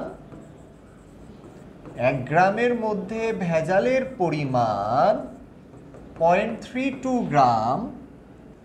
একে কত 0.32, 100তে কত, তাহলেই তো ভেজালের শতকরা পরিমাণ পেয়ে গেলে 32%। রাইট মাই ডিয়ার স্টুডেন্টস? 0.1 বিয়োগ 0.67, 1 বিয়োগ 0.67 যদি তুমি করো তাহলে তুমি পাচ্ছ 0.33। ও মাই গড, 0.33, তাহলে 0.33, তাহলে 33 0.33 গুণন 100, তাহলে 33%। ভেজাল পেয়েছো? এই হচ্ছে ভেজাল। তার মানে আগে পিওর আয়রন বের করো, এখানে 1 গ্রাম দেওয়া আছে, তাহলে 1 গ্রামের মধ্যে পিওরটা বিয়োগ দাও, rest of the amount will be impure iron. তাহলে ওই ইমপিওর আয়রন হচ্ছে একে কত, 100তে কত। সো ইটস ভেরি ইজি, একেই আছে তাহলে 100তে কত, তাহলে আর এই লাইনটার কি দরকার, এই লাইনটার তো দরকার নাই। ওকে, সো ইমপিওর আয়রন পেয়ে গেলাম ইনশাল্লাহ। সো ভেজালের অঙ্ক করে ফেললাম, লোহার ভর বের করলাম, ভেজালের পরিমাণ বের করলাম, জারণ বিজারণ সমতা করছি, টাইট্রেশন আসবে, পিএইচ এর মান নির্ণয় করছি। সো গত ক্লাসে বেসিক দিয়েছি, আজকে তার প্রমাণ ফলাফল পেয়েছো তো, তাই বলেছিলাম গাছ লাগিয়েছি গতকাল, আজকে ফল খাবো। চলো লাস্ট উদ্দীপক তোমাদের জন্য কি রেখেছি? উদ্দীপকে বলা আছে যে লেখচিত্রের সাহায্যে উপযুক্ত নির্দেশক আলোচনা করো। সো এইটা হচ্ছে এই লেখচিত্রের সাহায্যে উপযুক্ত নির্দেশক আলোচনা। এটাই হলো, তুমি একটু খেয়াল করে দেখো, MOH, এম এর মান হচ্ছে 39, তার মানে এটা পটাশিয়াম হাইড্রোক্সাইড, তার মানে এটা তীব্র ক্ষার, আর এটা হচ্ছে তীব্র অ্যাসিড। তীব্র অ্যাসিড এবং তীব্র ক্ষারের লেখচিত্র ব্যাখ্যা করতে বলছে উপযুক্ত নির্দেশকের সাহায্যে। এটা আমি ক্লাসের একদম শেষে আলোচনা করব। তীব্র অ্যাসিড, তীব্র ক্ষারের লেখচিত্র আলোচনা করতে বলেছি। লেখচিত্র আলোচনা এটা গত ক্লাসে আমাদের, যখন আমরা প্রথম এই টাইট্রেশন নিয়ে পড়াশোনা করেছিলাম, তখনই আমাদের মাঝে এই টপিকটা ছিল। সো ইনশাল্লাহ আমরা এটা খুব স্মার্টলি করব, ক্লাস শেষে করব। তো এটা তুমি পারবে, এটা নিয়ে তোমার কোনো সমস্যা থাকার কথা না। তাহলে মাই ডিয়ার স্টুডেন্টস, এতক্ষণ আমরা যে আলোচনা করলাম, সেই আলোচনা থেকে কি তুমি সুস্পষ্ট বোঝো না বাবা যে এখানে তোমাদেরকে গত ক্লাসে যা পড়ানো হয়েছে ঠিক তাই আসে, এর বাইরে সিরিয়াসলি একটা কোশ্চেনও আসে না? যদি আসে প্লিজ নক মি, প্লিজ লিখবে গ্রুপে। আর এই ক্লাসটা তোমাদের জন্য যাবে, তোমরা ইজিলি ক্লাসটা দেখতে পাবে। সো ইনশাল্লাহ আমি বিশ্বাস করি কোনো প্রবলেম আসবে না, এবং এরপর তোমাদের এই অধ্যায় নিয়ে আর কোনো প্রবলেমও থাকবে না। তো চলো দেখি নেক্সটে কি আছে তোমাদের জন্য। নেক্সট পার্টে আমরা বহু নির্বাচনী প্রশ্ন নিয়ে আলোচনা করব। এখানে আমি তোমাদেরকে একটু বলে রাখি, আমি এখানে 15টা কোশ্চেনের মতো নিয়েছি, এবং এই 15টা কোশ্চেন সম্পর্কে যদি তোমার সুস্পষ্ট আইডিয়া থাকে, তুমি বিশ্বাস করো এই 15টা কোশ্চেন লজিক দিয়ে বলছি, এই 15টা কোশ্চেন যেই বাচ্চা পারবে সেই অধ্যায়ের 3টা আসুক বোর্ডে, 2টা আসুক, 3টা আসুক, 4টা আসুক, তার সব কমন পড়বে। সো 15টা কোশ্চেন জান প্রাণ দিয়ে পড়ো না, কিভাবে করি বুঝো না, ইনশাল্লাহ ক্যালকুলেটর লাগবে, হাতে নাও। চলো প্রথম কোশ্চেন, নিচের কোনটি সেকেন্ডারি স্ট্যান্ডার্ড পদার্থ? আজকের ক্লাসের তৃতীয় অংশে তোমাদেরকে প্রাইমারি স্ট্যান্ডার্ড পদার্থ এবং সেকেন্ডারি স্ট্যান্ডার্ড পদার্থ সম্পর্কে তোমাদের সুস্পষ্ট আইডিয়া দেওয়া হবে। তো সেকেন্ডারি স্ট্যান্ডার্ড পদার্থ খুব শর্টকাটে বলেই, যাদেরকে প্রকৃতিতে বিশুদ্ধ অবস্থায় পাওয়া যায় না। প্রকৃতিতে যাদের বিশুদ্ধ অবস্থায়, প্রকৃতিতে যাদের বিশুদ্ধ অবস্থায় পাওয়া যায় না, বিশুদ্ধ অবস্থায় পাওয়া যায় না, ওকে, পাওয়া যায় না, যাদের ঘনমাত্রা অপরিবর্তিত থাকে না, যাদের ঘনমাত্রা পরিবর্তিত হয়, যাদের ঘনমাত্রা কি বর্তিত হয়? পরিবর্তিত হয়। এই যে কোশ্চেনটার অ্যান্সার পড়ছো, পরিবর্তিত হয় সময়ের সাথে, এরাই হচ্ছে সেকেন্ডারি স্ট্যান্ডার্ড পদার্থ। যেমন KMnO4 সেকেন্ডারি স্ট্যান্ডার্ড পদার্থ, যেমন HCl, যেমন NaOH, যেমন sulphuric acid, these are all of them is a secondary standard substance. তাহলে এই যে যৌগগুলো যারা secondary standard substance, all of them are, okay, তারা সবাই সেকেন্ডারি স্ট্যান্ডার্ড সাবস্টেন্স, এরা প্রত্যেকেই সেকেন্ডারি স্ট্যান্ডার্ড সাবস্টেন্স, ওকে। এগুলো না, potassium permanganate, HCl, NaOH, sulphuric acid, যেগুলো আমরা অ্যাভেলেবেল ইউজ করি, এগুলো হচ্ছে সেকেন্ডারি স্ট্যান্ডার্ড সাবস্টেন্স। অবশ্যই এই পদার্থগুলোর নাম মনে রাখবে, তোমার জন্য এই অ্যান্সার দেওয়া ঠিক হবে। চলো 10% সোডিয়াম কার্বনেট এর 250 ml দ্রবণে কি পরিমাণ পানি মেশালে, তুমি খেয়াল করেছো এটাও দ্রবণ লঘুকরণ সূত্রের অঙ্ক। তাহলে তোমাকে কষ্ট করে V1S1 V2S2 অ্যাপ্লাই করতে হবে। তাহলে V2 হবে 10% সোডিয়াম কার্বনেট, তার মানে 10 গুণ 10 ভাগ 106। বুঝছো আমি কি করছি? তাহলে 250 গুণন 0.943 ভাগ, মিশালে দ্রবণের সেমিমোলার, সেমিমোলার মানে হচ্ছে 0.5 গুণ 250 গুণ 250 ভাগ 0.5 সেমিমোলার 471.69 এত গ্রাম। সো পানি যোগ করতে হবে, 471.69 বিয়োগ 250 ml বিয়োগ 250 ml বিয়োগ 250 ml, ক্যালকুলেশন চাপ দিলে আসবে 221.69 মিলিলিটার। জাস্ট লাইক নিয়ারার এত 471.69 তো 471.69 থেকে ওইখানে একটা দুইটা সংখ্যার কারণে 220 নিয়ারার, that will be the right answer. Okay, so এই জায়গাটাতে আমরা এই সূত্রটা অ্যাপ্লাই করেছি, করে 106 করে ভাগ 106 করে আমরা ফাইনালি 0.94 নিয়েছি। তো 0.94 যদি নেই গুণ 250 ভাগ 0.5 করি তাহলে আসে 471.69, আর 471.69 250 বিয়োগ দিলে অবভিয়াসলি আমাদের 220-এর 21 কাছাকাছি 220। সো দ্রবণকীকরণের সূত্র, লঘুকরণের সূত্র, এই সূত্রটাও অ্যাপ্লাই হয়েছে। সো আমাদের কথাগুলো পুঙ্খানুপুঙ্খভাবে মিলে যাচ্ছে, পানি যোগ করতে হবে, বুঝেছো? সো রাইট অ্যান্সার ইজ এত। উদ্দীপকের দ্রবণের মোলারিটিতে কত? খুবই ইজি জিনিস, গ্রাম দেওয়া আছে, আয়তন দেওয়া আছে। সো তুমি 1000 into W M into V, আণবিক ভর নাইট্রিক অ্যাসিড 63, ভি 200 ml এ বসিয়ে দাও। 1000 into 1.89 divide by 63 into 200, 63 into 200 bracket close সমান 0.15 molar. Very crystal clear math. এবং তুমি কি খেয়াল করছো যে এই অঙ্কগুলা করতে গেলেও এই ম্যাথগুলাই লাগে? হ্যাঁ, তারপরে চলে আসো 5% পটাশিয়াম হাইড্রোক্সাইড দ্রবণের ঘনমাত্রা কত? দিনাজপুর বোর্ড 2017-তে। কোনো কিছুর পার্সেন্টেজ দিলে তুমি একদম ধুমসে 10x/m দিয়েও করতে পারো।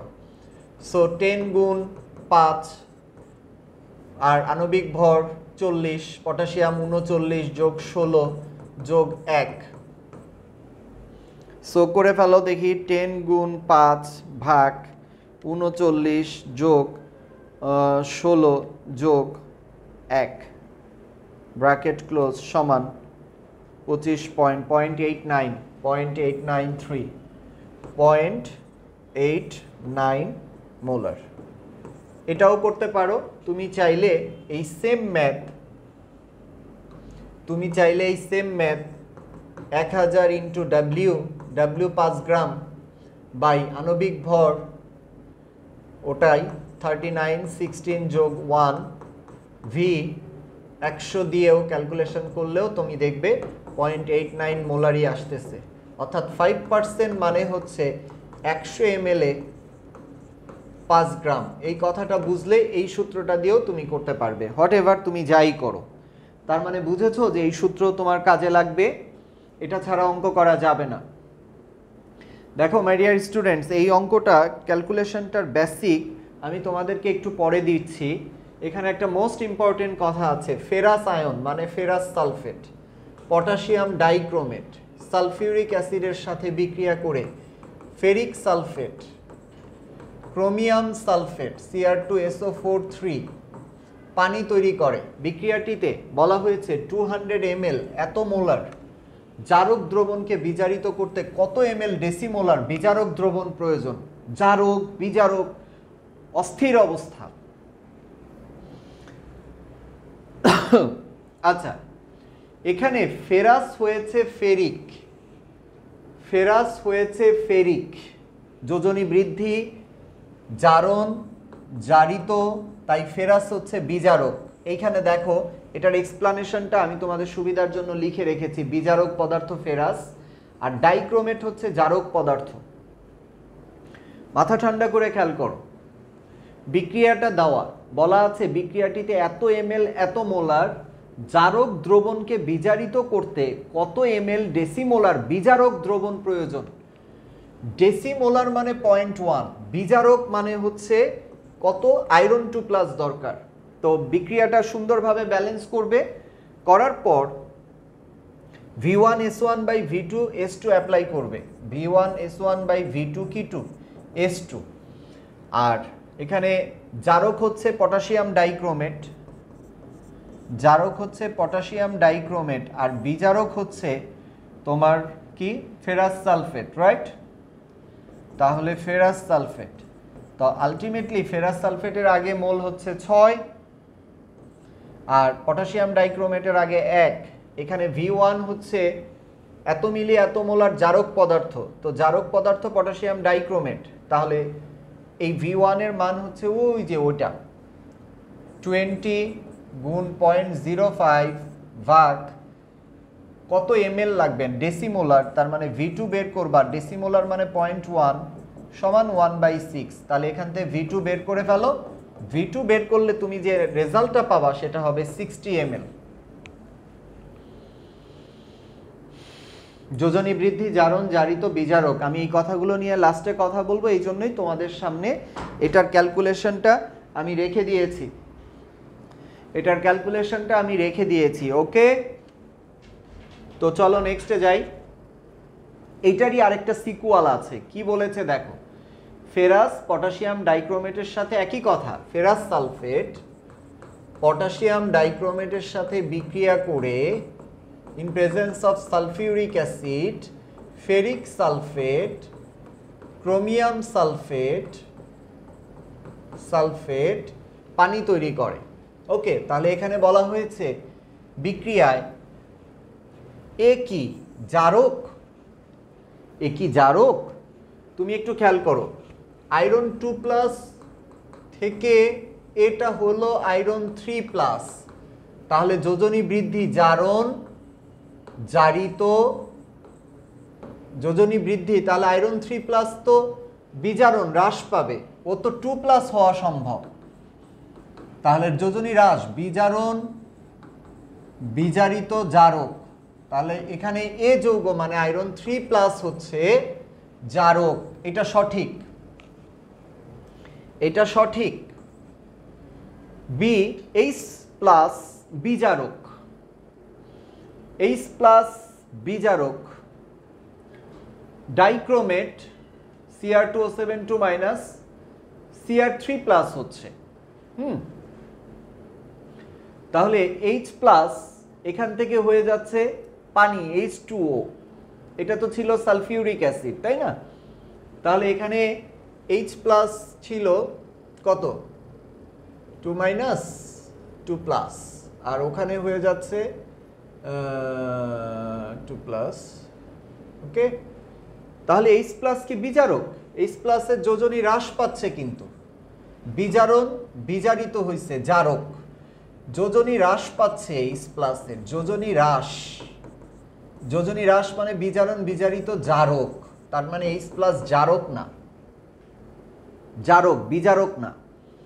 আর ডাইক্রোমেট বিজারিত হচ্ছে, ডাইক্রোমেট হয়ে গেছে, ডাইক্রোমেট Cr2O7 2 Cr3-, মনে আছে তোমাদের? ডাইক্রোমেট মানে হচ্ছে 2 Cr3+, 7 অক্সিজেন 7 পানি 14 H+, 6 ইলেকট্রন, ও ইলেকট্রন গ্রহণ করে, বিজারণ বিজারিত হয়, তাহলে ডাইক্রোমেট বিজারিত হয়, Cr2O7 2-, কারেকশন প্লিজ, ও বিজারিত হয়, তাহলে 1 এবং 3 সঠিক। স্যার এই কোশ্চেনটার বেসিক এখন না, ক্লাসের শেষে দিচ্ছি, টাফেস্ট ম্যাথ, জারণ বিজারণের উপর কোশ্চেন করেছে, কে জারক কে বিজারক এটসেট্রা, এই জন্য এই এক্সপ্লানেশনটা আমি দিন শেষে দিচ্ছি, তোমার কাছে ক্লিয়ার হয়ে যাবে যে আমি আসলে এখানে কি করলাম। ওকে, সো রাইট অ্যান্সার এ জারক, কারণ ফেরাস হওয়া সম্ভব, যোজনী হ্রাস পাচ্ছে, বিজারণ বিক্রিয়া বিজারিত হয়, তাই সে জারক। ওকে, ppm এককে কত? সো এটা খুবই ইজি, সোডিয়াম থায়োসালফেট এর ঘনমাত্রা ppm এককে কত সমান 0.03 মোলার। তাহলে একে তুমি আণবিক ভর দিয়ে গুণ দাও, 23 দুগুণী 46 গুণ দাও 16 দুগুণী 32, 32 গুণ 2 3 16 48 গুণ 1000 গুণ দাও, তাহলেই তোমার ppm এ অ্যান্সার চলে আসবে। 46 গুণন 46 যোগ 64 যোগ 48 ব্র্যাকেট ক্লোজ গুণ 0.03 গুণ 1000, সো আসতেছে 4740।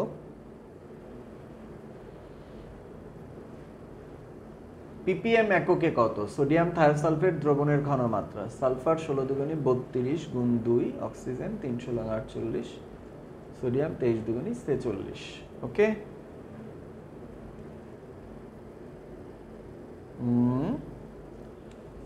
25 ml 0.03 মোলার সোডিয়াম থায়োসালফেট দ্রবণের ppm এককে কত? তাহলে আমি আরেকবার করি একটু।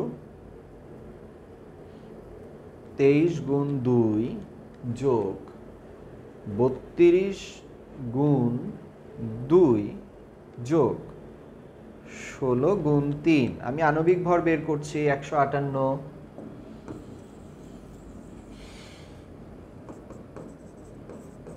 158 গুণ 1000 গুণ 1000 গুণ 0.03, 4740, so 4740 সোডিয়াম থায়োসালফেট 23 দুগুণী 46, সালফার 32। এই এমসিকিউটা কে আমরা একটু ক্লিয়ার করি, এমসিকিউটা কেন প্রবলেম করছে একটু দেখে নিই আমরা, দাঁড়াও। Sodium thiosulphate 25 ml 0.03 sodium thiosulphate, oh my God, ppm এ কত? 0.03। ওকে, এটা সোডিয়াম থায়োসালফেট যশোর বোর্ড 19-এ অ্যাকচুয়ালি ছিল না, এটা যশোর বোর্ড 19-এ সোডিয়াম থায়োসালফেটের জায়গায় সোডিয়াম প্রিন্টিং মিস্টেক হয়েছে, সরি, এটা ছিল সোডিয়াম কার্বনেট। আর আধা ঘন্টা লাগবে, সোডিয়াম কার্বনেট। সো একটু মাই ডিয়ার স্টুডেন্টস, থায়োসালফেট দিলে যে অ্যান্সার আসে এটা রাইট, বাট কার্বনেটের ক্ষেত্রে এটা হবে, সোডিয়াম কার্বনেটের ক্ষেত্রে হবে এটা 106 রে বাপ, তার মানে এত মোলার গুণ আণবিক ভর গুণ 1000, এত মিলিগ্রাম পার লিটার। সো আমরা একটু কষ্ট করে দেখি 0.03 গুণন 106 গুণন 1000, তখন আসে 3180। এটাকে যখনই ইঞ্জিনিয়ারিং করব তখন আসে 31.80 10 to the power 2। So right answer is এটা। আর যদি থায়োসালফেট দিয়ে দেই তখন ওইটা 4100 সামথিং আসে, ওটা ঠিক আছে। সো ডাটায় যশোর বোর্ড 19-এ সোডিয়াম কার্বনেট ছিল, that's why your right answer is এত। Okay my dear students, so আমরা বুঝে ফেলছি ppm এ ভয় পাওয়ার কোনো কিছু নাই, ppm মানে ppm, জাস্ট অ্যাজ ইউজুয়াল আমরা যেভাবে করব সেটা। এটা একটা সংক্ষিপ্ত ছোট প্রশ্ন, কোনো কিছুর অম্লত্ব বললে HCl এর সাথে বিক্রিয়া দিব এবং ব্যালেন্স করব, এটাই নিয়ম। তাহলে আমরা আয়রন অক্সাইডের অম্লত্ব বললে HCl এর সাথে বিক্রিয়া দিব, ফেরিক ক্লোরাইড প্লাস পানি হবে। ওকে, 2টা আয়রন, 6টা ক্লোরিন আর 3টা হাইড্রোজেন, তো আলটিমেটলি 3টা অক্সিজেন। তুমি দেখো মিলে গিয়েছে, তাহলে আমরা কি বলতে পারি না 1 মোল ফেরিক অক্সাইড 6 মোল HCl কে প্রশমিত করে, 6 মোল HCl কে প্রশমিত করে, তাই ফেরাস অক্সাইডের অম্লত্ব হবে 6। Right answer is 6। অর্থাৎ কোনো কিছুর অম্লত্ব যদি তোমাদের সামনে আসে তার সাথে HCl এর বিক্রিয়া দিবে, ব্যালেন্স করবে, করার পর যা আসবে তার অম্লত্ব তত। এরপর থায়োসালফেট আয়নে সালফারের জারণ মান। স্যার জারণ মান তো আমি এসএসসিতে শিখেছি স্যার। ভেরি গুড, তুমি জারণ মান এসএসসিতে শিখেছো, এখনো আসে। সো যারটা বের করবা তারটাকে এক্স ধরো। সালফার তাহলে 4x মাইনাস 12 ইকুয়ালস টু -2, কারণ তুমি দেখো এখানে টেট্রাথায়োসালফেট S4O6 মাইনাস, এটার জারণ মান কি 2 -2, তাহলে 4x সমান আসে -2 প্লাস 12, তাহলে আলটিমেটলি x সমান আসে 10/4, সো আলটিমেটলি x সমান আসে 2.5। সো এটা খুবই ইজি, x ধরে করতে হয়। টোটাল যৌগের জারণ মান 0, বাট এখানে যেহেতু -2 তাই -2। কোবাল্ট হেক্সাসায়ানাইড আয়নের কোবাল্টের আধান কত? x ধরো, হেক্সাসায়ানাইডের জারণ মান -1 গুণ 6 ইকুয়ালস টু -3, তাহলে x ইকুয়ালস টু -6 ওই পাশে গেলে +6 +3। সো আমি খুব স্মার্টলি দ্রুত করছি বিকজ এটা হেক্সাসায়ানো কোবাল্টেড আয়ন, এখানে জারণ মান -3, যারটা বের করতে হয় তারটা x ধরে, সায়ানাইডের জারণ মান -1, জারণ মান বসিয়ে সমান -3 করে আমি ক্যালকুলেশন করলাম। বুঝেছো? বিক্রিয়ায় কোনটি জারিত হয়? SN2+, এখানে SN4+, যোজনী বৃদ্ধি পায়, জারণ বিক্রিয়া, যোজনী বৃদ্ধি পায়, জারণ বিক্রিয়া, তাই জারিত হয়। তাহলে স্টেনাস ক্লোরাইড জারিত হয়। স্টেনাস ক্লোরাইড কি হয়? জারিত হয়। যোজনী বৃদ্ধি পায় তাই কি হয়? জারিত হয়। তোমরা কি বুঝেছো বাবা? তাই স্টেনাস ক্লোরাইড কি হয়? জারিত হয়। ওকে, তো চলো নেক্সটে যাই। কি আছে? মিথাইল অরেঞ্জের অম্লীয় দ্রবণে কোন বর্ণ ধারণ করে? টাইট্রেশনের ইতিহাস জানি, মিথাইল অরেঞ্জ, মিথাইল রেড, অম্লীয় মাধ্যমে লাল কালার থাকে, red. So right answer is red. ঠাডা কি বিদ্যা? মুখস্থ বিদ্যা, টাইট্রেশন থেকে আসছে। সো এই কোশ্চেনটা আমরা একটু চিন্তা করব। প্রথম কোশ্চেনটা বলেছে নিচের কোনটি সঠিক? উদ্দীপকের দ্রবণ দুটির ক্ষেত্রে এখানে দুইটা দ্রবণ দেওয়া আছে, দেখো 2% HCl। 2% HCl মানে হচ্ছে আগে 2%কে 10x/m করো, 2 গুণ 2 ভাগ HCl হচ্ছে 36.5, ক্যালকুলেশন চাপ দিলে এটার স্ট্রেংথ আসবে 0.54 মোলার। আর এটা বলেছে এ এবং বি পাত্রের দ্রবণের ঘনমাত্রা ppm এককই সমান। মাই গড, তার মানে এ পাত্রের দ্রবণের ঘনমাত্রা আছে, এ পাত্রের দ্রবণের কতটুকু পানি যোগ করতে হবে। আচ্ছা, এ পাত্রের ppm এর ঘনমাত্রা হবে কত? করো তো দেখি, এটা তো বলতে পারছি না সমান কিনা। S ইকুয়ালস টু 0.554 গুণ 36.5 গুণ 1000, এইটার ppm আসে 20,000, 4টা জিরো, এত ppm। আর কোস্টিক সোডা 2% কোস্টিক সোডা মানে NaOH, তাহলে 10 গুণ 2 ভাগ 10x/m, m হচ্ছে 40 ভাগ 40, এনে আছে হাফ গুণ 40 গুণ 100, 1000 আসে 20,000, এটাও 20,000। তোমরা এটা ppm করো, এত টেনশনের কিছু নাই। আমি কি করেছি? এটাকে ঘনমাত্রাকে ppm এ করেছি। সো এটারও ppm এটারও ppm এত, 10 গুণ 2 ভাগ 36.5, 2000 এত গুণ 36.5 গুণ 1000। হ্যাঁ, দুইটারই ppm ঘনমাত্রা সমান, এটারও ppm এ আসে। তুমি নিয়ম অনুযায়ী করে দেখো, ppm দুইটারই 20,000 করে আসবে, সমান। এ ও বি পাত্রের মিশ্রণের দ্রবণের প্রকৃতি নিরপেক্ষ না। এই যৌগটার মিশ্রণের দ্রবণের প্রকৃতি নিরপেক্ষ না। তুমি 0.54 মোলার 0.54 মোলার করে 50 সেমি কিউব করে এটার প্রকৃতি নির্ণয় করো, আর এটার প্রকৃতি করো হচ্ছে কত? 10x, 10 গুণ 2 ভাগ m, 40.5, এইটার হচ্ছে 0.5 মোলার ধরে করো। ফাইনালি যে দ্রবণটা আসবে এই দ্রবণটা আসবে অম্লীয়। মিশ্রণের প্রকৃতি নিরপেক্ষ না, ক্যালকুলেশন করলে ফুল অঙ্ক দ্রবণের প্রকৃতি নির্ণয় করলে আসবে অম্লীয়। মোলার ঘনমাত্রা সমান নয়। এদের মোলার ঘনমাত্রা এস এর মান কত? এদের মোলার ঘনমাত্রা এটা আসছে 0.5 আর এটা আসছে 0.5। সো এদের মোলার ঘনমাত্রাও তো সমান না, 0.5 আর 0.5। সো আলটিমেটলি এটার অ্যান্সার হচ্ছে মোলার ঘনমাত্রা সমান না, তো এইটার আসতেছে হচ্ছে 0.5 মোলার আর এটা হচ্ছে 0.54 মোলার, সমান না, আলাদা। সো সমান নয়, right. So right answer is 1 and 3। আর প্রকৃতি নির্ণয় করে দেখবা দ্রবণটা হবে অম্লীয়। সো রাইট অ্যান্সার ইজ কোনটি সঠিক? 1 এবং 2। দেখো একটা সিম্পল কুমিল্লা বোর্ড 2017-র একটা এমসিকিউতে মাথা গরম বানায় ফেলছে, দেখেছো? So that's all. ও আরেকটা আছে লাস্ট, বি পাত্রের সম্পূর্ণ দ্রবণকে ডেসিমোলার দ্রবণে পরিণত করতে কতটুকু পানি যোগ করতে হবে? বি পাত্রের ডেসিমোলারে কনভার্ট করবা। Sodium hydroxide 40। সো 10x 10 গুণ 20 বাই 40, 10 গুণ 20, 10 গুণ 2 ভাগ 40 করলে পাবা 0.5 মোলার।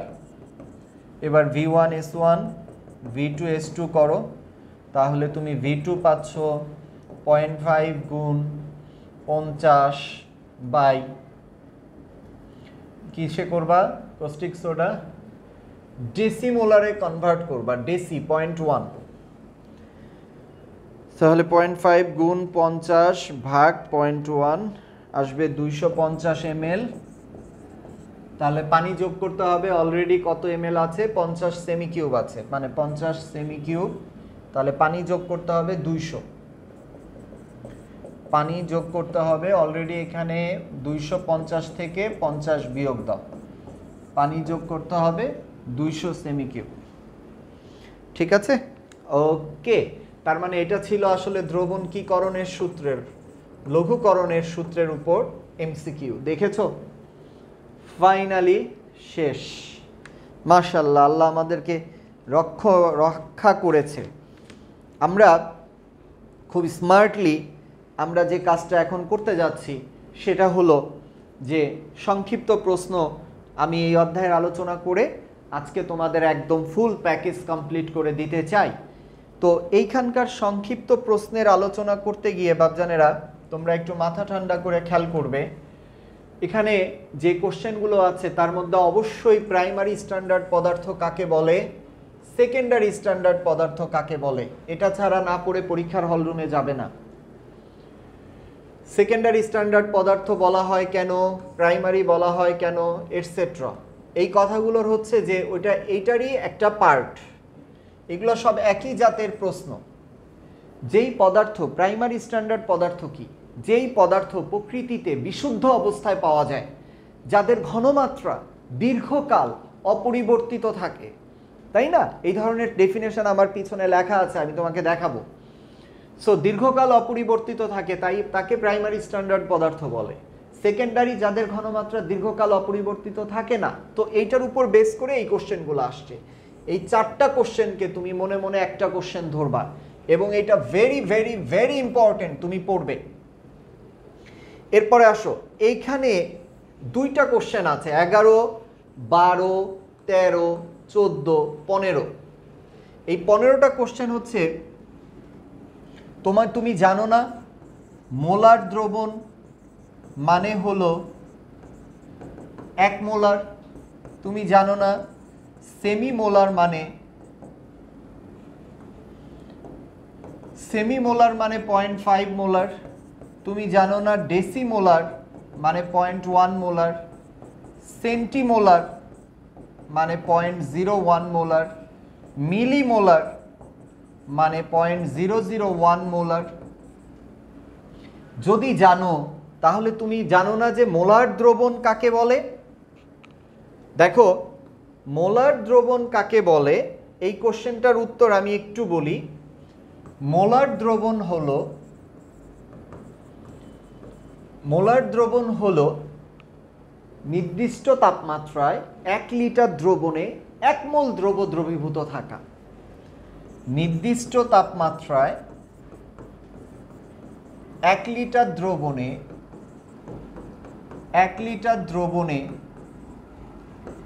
1 মোল দ্রব দ্রবীভূত থাকা। দ্রব দ্রবীভূত থাকা তাকে বলে মোলার দ্রবণ। মাই ডিয়ার স্টুডেন্টস, আমি তোমাদের জন্য এটা লিখলাম, আমি জানি আমার বাচ্চারা আমার কষ্টের দাম দিবে, ওরা ভুল করবে না। এখন তুমি একটু মাথা ঠান্ডা করে খেয়াল করো, যদি এটা মোলার দ্রবণ হয়, নির্দিষ্ট তাপমাত্রায় 1 লিটার দ্রবণে 1 মোল দ্রব দ্রবীভূত থাকা, তাহলে সেমি মোলার হবে না? নির্দিষ্ট তাপমাত্রায় 1 লিটার দ্রবণে 0.5 মোল দ্রব দ্রবীভূত থাকাকে সেমি মোলার বলে। বুঝেছো? ডেসিমোলার কাকে বলে? নির্দিষ্ট তাপমাত্রায় 1 লিটার দ্রবণে 0.1 মোল দ্রব দ্রবীভূত থাকাকে ডেসিমোলার বলে। সেমি মোলার কাকে বলে? মিলিমোলার কাকে বলে? নির্দিষ্ট তাপমাত্রায় 1 লিটার দ্রবণে 0.01 মোল দ্রব দ্রবীভূত থাকাকে সেন্টিমোলার বলে। বুঝেছো? এখানে আরেকটা শব্দ, তার মানে এইভাবে তুমি এই সব কয়টা ডেফিনেশন দিতে পারবে আমার ওই লেখার সাথে, যদি তুমি কি করো, ইচ্ছা করো। এরপরে আরেকটা কোশ্চেন তুমি খুব লাইফে বারবার পাবে, প্রমাণ দ্রবণ কাকে বলে? কি দ্রবণ? প্রমাণ দ্রবণ। প্রমাণ দ্রবণ হলো যে দ্রবণের ঘনমাত্রা নির্দিষ্ট, যে দ্রবণের ঘনমাত্রা নির্দিষ্ট, অর্থাৎ যার ঘনমাত্রা জানা, অর্থাৎ যার ঘনমাত্রা জানা, তাকে বলে প্রমাণ দ্রবণ। তাকে বলে প্রমাণ দ্রবণ। মাই ডিয়ার স্টুডেন্টস, তুমি কি খুব স্মার্টলি বলতে পারো না, একটা বোতলে যদি লেখা থাকে 1 মোলার সালফিউরিক অ্যাসিড, তুমি কি বোঝো না যে নির্দিষ্ট তাপমাত্রায় 1 লিটার দ্রবণে 1 মোল দ্রব দ্রবীভূত আছে? তার মানে কি এটার ঘনমাত্রা নির্দিষ্ট না, ফিক্সড না? তাই এটার ঘনমাত্রা যেহেতু নির্দিষ্ট, এটার ঘনমাত্রা যেহেতু আমরা জানি, তাই এটা একটা কি দ্রবণ? প্রমাণ দ্রবণ। দেখতো বাবা, আমি যে প্রশ্নগুলো তোদের জন্য সাজিয়েছি, প্রমাণ দ্রবণ কাকে বলে, ডেসিমোলার প্রমাণ দ্রবণ, মিলিমোলার প্রমাণ দ্রবণ, এগুলা না পড়লে শুধু এই 5টা ডেফিনেশন আর আমার 2টা সূত্র পড়লেই সব শেখা হয়ে যায় না? চল দেখি এরপরে কি আছে। দেখ, এরপরের যে ডেফিনেশন আছে মোলার আর মোলাল, এইখানে একটা নতুন সংজ্ঞা আছে, মোলাল দ্রবণ। ভালো মতো খেয়াল কর বাবা, মোলাল হলো, আমি মোলালটা এখানেই লিখি, হ্যাঁ এখানেই লিখি, মোলাল হলো 1000 গ্রাম দ্রাবকে 1 মোল দ্রব দ্রবীভূত থাকাকে মোলাল দ্রবণ বলে, মোলাল রেট দ্রবণ বলে। দেখ বাবা, এই মোলাল এটা হচ্ছে 1000 গ্রাম দ্রাবক ভরের সাথে সম্পর্কিত। এই মোলাল দ্রবণ ভরের সাথে কি কৃত? সম্পর্কিত, তা তাপমাত্রার সাথে ডিপেন্ডেন্ট না। তাই মোলাল দ্রবণ তাপমাত্রার উপর কি করে না? নির্ভর করে না। তাহলে বাবা পারবি না কোনটি তাপমাত্রার উপর নির্ভর করে না? মোলাল দ্রবণ। অম্লত্ব নির্ণয়, ক্ষারকত্ব নির্ণয়, আমি কি একটু আগে বললাম না, কোনো কিছুর অম্লত্ব নির্ণয় বললে HCl এর সাথে বিক্রিয়া দিবে এবং ব্যালেন্স করবে।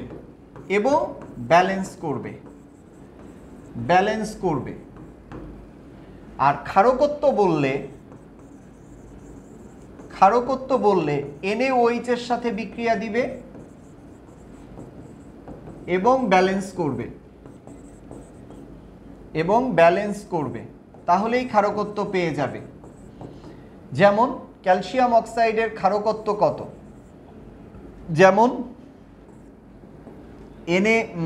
HCl এর ক্ষারকত্ব কত? NaOH এর সাথে বিক্রিয়া দাও, ব্যালেন্স করো NaCl এবং পানি এবং দেখো ব্যালেন্স ঠিক আছে কিনা। ঠিক আছে, একটা হাইড্রোজেন, দুইটা হাইড্রোজেন, দুইটা, একটা ক্লোরিন, একটা ক্লোরিন, সব ঠিক আছে। তাহলে 1 মোল HCl 1 মোল NaOH কে প্রশমিত করে, তাই তার ক্ষারকত্ব 1। অনুরূপভাবে আমি MCQতে দেখিয়েছি অম্লত্ব নির্ণয় কিভাবে বের করে। আর লাস্টের এই যে প্রশ্নগুলা, এত এর জলীয় দ্রবণ কি প্রকৃতির, এই জলীয় দ্রবণ কি প্রকৃতির, এই কোশ্চেনগুলার উত্তর পিছনে আমি লিখে আছে, লিখার সময় আমি ব্যাখ্যা করব। টাইট্রেশন গ্রাফগুলো অবশ্যই শিখবে। সো মোটামুটি আর গ্রাফগুলো শেখার পর, এটা হচ্ছে টাইট্রেশন গ্রাফগুলো শেখার পর জারক এবং বিজারক, এই লাস্টের পয়েন্টগুলো পড়বে যে SN2+ জারক এবং বিজারক। এটার জন্য আমি একটা ট্রিক্স শিখিয়ে দিচ্ছি তোমাদেরকে, জারক কিভাবে বের করে, বিজারক কিভাবে বের করে। এই কয়টা কোশ্চেন যদি তুমি জান প্রাণ দিয়ে পড়ো, অসামঞ্জস্য বিক্রিয়া কি, জারক, পটাশিয়াম ডাইক্রোমেট জারক, এই কোশ্চেনগুলো যদি তুমি পড়ো, তোমার এই অধ্যায়ের সমস্ত কোশ্চেন ক্লিয়ার হয়ে যাবে। সো আমি তোমাদেরকে লাস্টের কোশ্চেনগুলোর জন্য, টাইট্রেশনের জন্য ভালো মতো এই ছকটা এবং এই ছকটা ভালো মতো পড়বে বাবা। এই যে দেখো মিথাইল অরেঞ্জ অম্লীয় মাধ্যমে লাল, একটা MCQ ছিল, কিন্তু এটা থেকে MCQ আসে, সংক্ষিপ্ততায় আসে। এবার আসো তীব্র অ্যাসিড তীব্র ক্ষারের টাইট্রেশনের লেখচিত্র। আমরা জানি না তীব্র অ্যাসিড তীব্র ক্ষারের টাইট্রেশনের লেখচিত্র পড়েছি না। NaOH প্রথম ভিডিওতেও দেখিয়েছি, ক্লাসেও দেখিয়েছি, 3 থেকে 10 যে কোনো নির্দেশক। তাই তীব্র অ্যাসিড তীব্র ক্ষারের লেখচিত্র কি হবে, খুব স্মার্টলি এখানে এটা পুরোটাই করে দেওয়া হয়েছে। গ্রাফটা ছিল 3 থেকে 10 স্ট্রেইট হবে, বাকিটা বাঁকা হবে। তো পরিষ্কার বলা হয়েছে যে এই লবণটা নিরপেক্ষ মান মনে রাখা খুব কষ্ট। তীব্র অ্যাসিড তীব্র ক্ষারের টাইট্রেশন চিত্র আমাদের ক্রিয়েটিভে ছিল, গত ক্লাসেও ব্যাখ্যা করেছি, আজকেও সেম স্লাইড তোমার সামনে দাঁড় করিয়েছি। তার মানে ওই টেবিলটা যদি তুমি পড়ো, এই টেবিলের এক্সপ্লানেশনটাই এখানে দেওয়া বাবা, একটা শব্দও দূরে কিছু না। যে এই লবণটা নিরপেক্ষ, pH এর মান 7, অ্যাসিড যোগ করলে 3-এ নেমে আসবে, ক্ষার যোগ করলে 10-এ বেড়ে যাবে, তাই pH লিমিট হবে 3 to 10। ওকে, এবার জারক বিজারক এই জায়গাটাতে আমি তোমাদেরকে একটু একটা জিনিস একটু নজর দিতে বলছি। একটু দেখো বাবা, যোজনী বৃদ্ধি, যোজনী একটা কিওয়ার্ড শিখিয়ে দিই, এমট্রিক্স। যোজনী বৃদ্ধি জারণ, জারণ মানে যা বি বি। প্রথম যা মানে জারণ বিক্রিয়া। ভালো মতো খেয়াল করিস বাবারা, এই শব্দটা যদি পারিস তাহলে কে জারক কে বিজারক এইটা নিয়ে আজকের পর থেকে আর কোনো কষ্টই থাকবে না। জারণ বিক্রিয়া, নিজে জারিত হয়, নিজে জারিত হয়, তাই সে বিজারক, তাই সে বিজারক। অন্যকে বিজারিত করে, অন্যকে বিজারিত করে। এখন দেখ বাবা, তোর কোশ্চেন আসছে SN2+ জারক, এটা হচ্ছে জারণ। আর বিজারণ বললেই মনে রাখবে বিবি যা, ঠিক ভাইস ভার্সা অফ জারণের উল্টা। প্রথম বি মানে বিজারণ বিক্রিয়া, দ্বিতীয় বি মানে নিজে বিজারিত হয়, নিজে বিজারিত হয়, তাই সে জারক। এখন তুমি মাথা ঠান্ডা করে খেয়াল করো, যোজনী বৃদ্ধি জারণ, যোজনী হ্রাস বিজারণ। ভালো মতো দেখো, SN2+ থেকে SN4+, ক্লোরিনের সাথে বিক্রিয়া দিয়ে 4+ হয়েছে, তাহলে যোজনী বৃদ্ধি পেয়েছে না, জারণ বিক্রিয়া না, যোজনী বৃদ্ধি জারণ বিক্রিয়া, তাই SN2+ কিরিত হয়েছে, জারিত হয়েছে, তাই সে কি বিজারক। পেয়েছো SN2+ বিজারক কেন? SnCl2 থেকে SN4+ ক্লোরিনের সাথে বিক্রিয়া দিয়ে স্টেনিক ক্লোরাইড হয়েছে, যোজনী বৃদ্ধি পেয়েছে, যোজনী বৃদ্ধি পেয়েছে, তাহলে কি বিক্রিয়া, জারণ। তাহলে SN2+ কিরিত হয়েছে, জারিত হয়েছে, ওই যে জারণ মানে জারিত হয়েছে, তাই সে কি বিজারক। চলো আরেকটা দেখি। দেখো আয়রন 2+ দেখা আছে জারক এবং বিজারক। আয়রন 2+ ক্লোরিনের সাথে বিক্রিয়া করে আয়রন 3+ হয়েছে। 2 থেকে 3 যোজনী বৃদ্ধি পেয়েছে না? যোজনী বৃদ্ধি মানে কি জারণ, জারণ মানে কি যা যা বিবি, তাই সে কি বিজারক। জারণ জারিত হয় তাই সে কি বিজারক, তাই সে বিজারক। এই যে আবার তুমি দেখো ফেরাস ক্লোরাইড FeCl2 সাথে তুমি যদি জিঙ্কের বিক্রিয়া দাও তাহলে আয়রন হয়েছে প্লাস জিঙ্ক ক্লোরাইড হয়েছে। 2+ 0 হয়েছে না, যোজনী হ্রাস না, তাহলে যোজনী হ্রাস মানে বিজারণ না, তাই সে বিজারিত হয়েছে, তাই সে কি জারক। তাহলে দেখেছো তুড়ি দিলে যে হয়ে যায় যা যা বিবি, বিবি যা যা। এটাও সেম, হাইড্রোজেন পারঅক্সাইড -1 থেকে -2 যোজনী হ্রাস, বিজারণ বিজারিত, যোজনী হ্রাস বিজারণ বিজারিত, তাই সে কি জারক। বিবি যোজনী হ্রাস বিজারণ, বিজারণ বিক্রিয়া বিজার বিবি যা যা, তাই সে কি জারক। আর হাইড্রোজেন পারঅক্সাইডের জারণ মান -1, এখানে 0, যোজনী বৃদ্ধি, এগুলো তুমি পড়েছো। যোজনী বৃদ্ধি মানে জারণ বিক্রিয়া, তাহলে সে কি হাইড্রোজেন পারঅক্সাইড এখানে বিজারক। তাহলে হাইড্রোজেন পারঅক্সাইড একবার জারকের ন্যায়ও আচরণ করে, বিজারকের ন্যায়ও আচরণ করে। এটা যা যা বিবি দিয়ে তুড়ি দিয়ে শেষ করে দিলাম আমরা। সেম এটাও তাই, দেখো এখানেও তাই। তাহলে ফেরিক একটি জারক, ফেরিক জারক কেন? কারণ ফেরিক 3+ 2+ হওয়া সম্ভব। তাহলে যোজনী হ্রাস, যোজনী হ্রাস তার মানে বিজারণ বিক্রিয়া, বিজারণ বিক্রিয়া মানে বিবি যা, তাই সে কি যা, বিবি যা মানে জারক। বিজারণ বিক্রিয়া তাই সে বিজারিত হয়েছে কে ফেরিক Fe3+, তাই সে কি জারক। আর লাস্ট একটা কথা, পটাশিয়াম ডাইক্রোমেট, তোমাকে আমি জারণ বিজারণ শিখিয়েছি না বাবা? ডাইক্রোমেট 2Cr হলো 2Cr3+, 7 অক্সিজেন 7 পানি, 14H+, 14 12 6 ইলেকট্রন, K2 2K+। দেখো তো বাবজান আম্মাজানেরা, এখানে পটাশিয়াম ডাইক্রোমেট 6টি ইলেকট্রন গ্রহণ করে, 6টি ইলেকট্রন গ্রহণ করে ক্রোমিয়াম আয়নে পরিণত হয়েছে না? ইলেকট্রন গ্রহণ মানে বিজারণ বিক্রিয়া না? বিজারণ মানে বিবি যা যা না, তাই সে কি জারক। তাই পটাশিয়াম ডাইক্রোমেট কি পদার্থ? জারক। তার মানে যা যা বিবি জানলে এই কোশ্চেন ইজি হয়ে যায় না? সেম একই ঘটনা, একই ঘটনা, একই ঘটনা। আর এখানে লাস্ট এই যে molar, decimolar, centimolar, standard, primary, এই যে ভালো মতো দেখো মোলার দ্রবণ কাকে বলে লিখে দেওয়া আছে, মোলালও লিখে দেওয়া আছে। 1000 গ্রাম দ্রাবকে 1 মোল দ্রবীভূত থাকলে তাকে মোলাল দ্রবণ বলে। তারপর দেখো সোডিয়াম কার্বনেটের জলীয় দ্রবণ ক্ষারধর্মী কেন?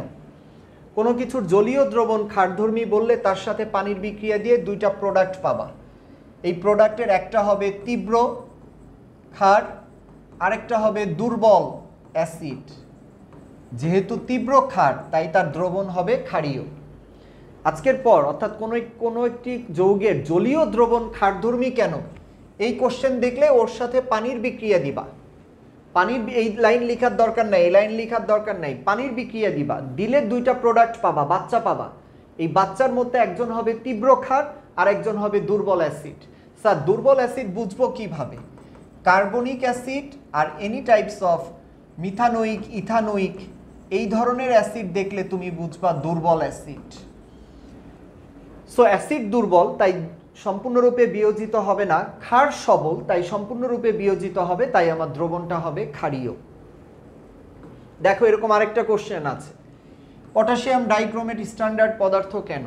পটাশিয়াম ডাইক্রোমেট স্ট্যান্ডার্ড পদার্থ কারণ প্রকৃতিতে বিশুদ্ধ রূপে পাওয়া যায়। এই দেখো প্রাইমারি স্ট্যান্ডার্ড পদার্থের কতগুলা সংকেত দেওয়া আছে, বারবার বলছি, মুখস্থ করে ফেলবে। তোমার বইয়ে আছে, তোমার বইয়েরই কোনো না কোনো পার্ট আমি স্লাইডে তুলছি। সো তোমার কাছে আছে প্রাইমারি স্ট্যান্ডার্ড পদার্থ কাকে বলে। ওকে, সেকেন্ডারি স্ট্যান্ডার্ড পদার্থ কাকে বলে? প্রকৃতিতে বিশুদ্ধ অবস্থায় পাওয়া যায় না যেসব পদার্থ তাদেরকে সেকেন্ডারি স্ট্যান্ডার্ড পদার্থ বলে। উপাদান দ্বারা আক্রান্ত হয়, ঘনমাত্রা সময়ের সাথে সাথে পরিবর্তিত হয়, তাকে বলে সেকেন্ডারি স্ট্যান্ডার্ড পদার্থ। উদাহরণ হিসাবে sodium hydroxide, KMnO4, sodium thiosulphate, এই উদাহরণগুলো মুখস্থ রাখবে বাবা। হ্যাঁ, উদাহরণগুলো মুখস্থ রাখবে। ওকে, পরীক্ষায় আসবে সালফিউরিক অ্যাসিড সেকেন্ডারি স্ট্যান্ডার্ড পদার্থ কেন? এটাও সোডিয়াম কার্বনেট প্রাইমারি স্ট্যান্ডার্ড পদার্থ কেন? কারণ প্রকৃতিতে বিশুদ্ধ রূপে পাওয়া যায়। স্লাইডটা দেখে নাও। ওকে, সেকেন্ডারি স্ট্যান্ডার্ড পদার্থ কেন? একই কোশ্চেন বারবার। থ্যাংক ইউ, অনেক কষ্ট দিলাম তোমাদেরকে। লাস্ট যে রেকর্ডগুলা, স্লাইডগুলা তোমাদেরকে দেখালাম, স্লাইডগুলো প্র্যাকটিস করবে, বারবার পড়বে, বারবার পড়বে, বারবার পড়বে। গত দিনের ক্লাস আর আজকের ক্লাসে, আজকে একটা ইউনিক ক্লাস দেওয়ার চেষ্টা করলাম। ক্লাসে কোনো কিছু বুঝতে কষ্ট হলে জানাবে, প্র্যাকটিস করবে, প্র্যাকটিস করবে, প্র্যাকটিস করবে। কেমন হলো জানাবে। ভালো থাকবে। আল্লাহ হাফেজ।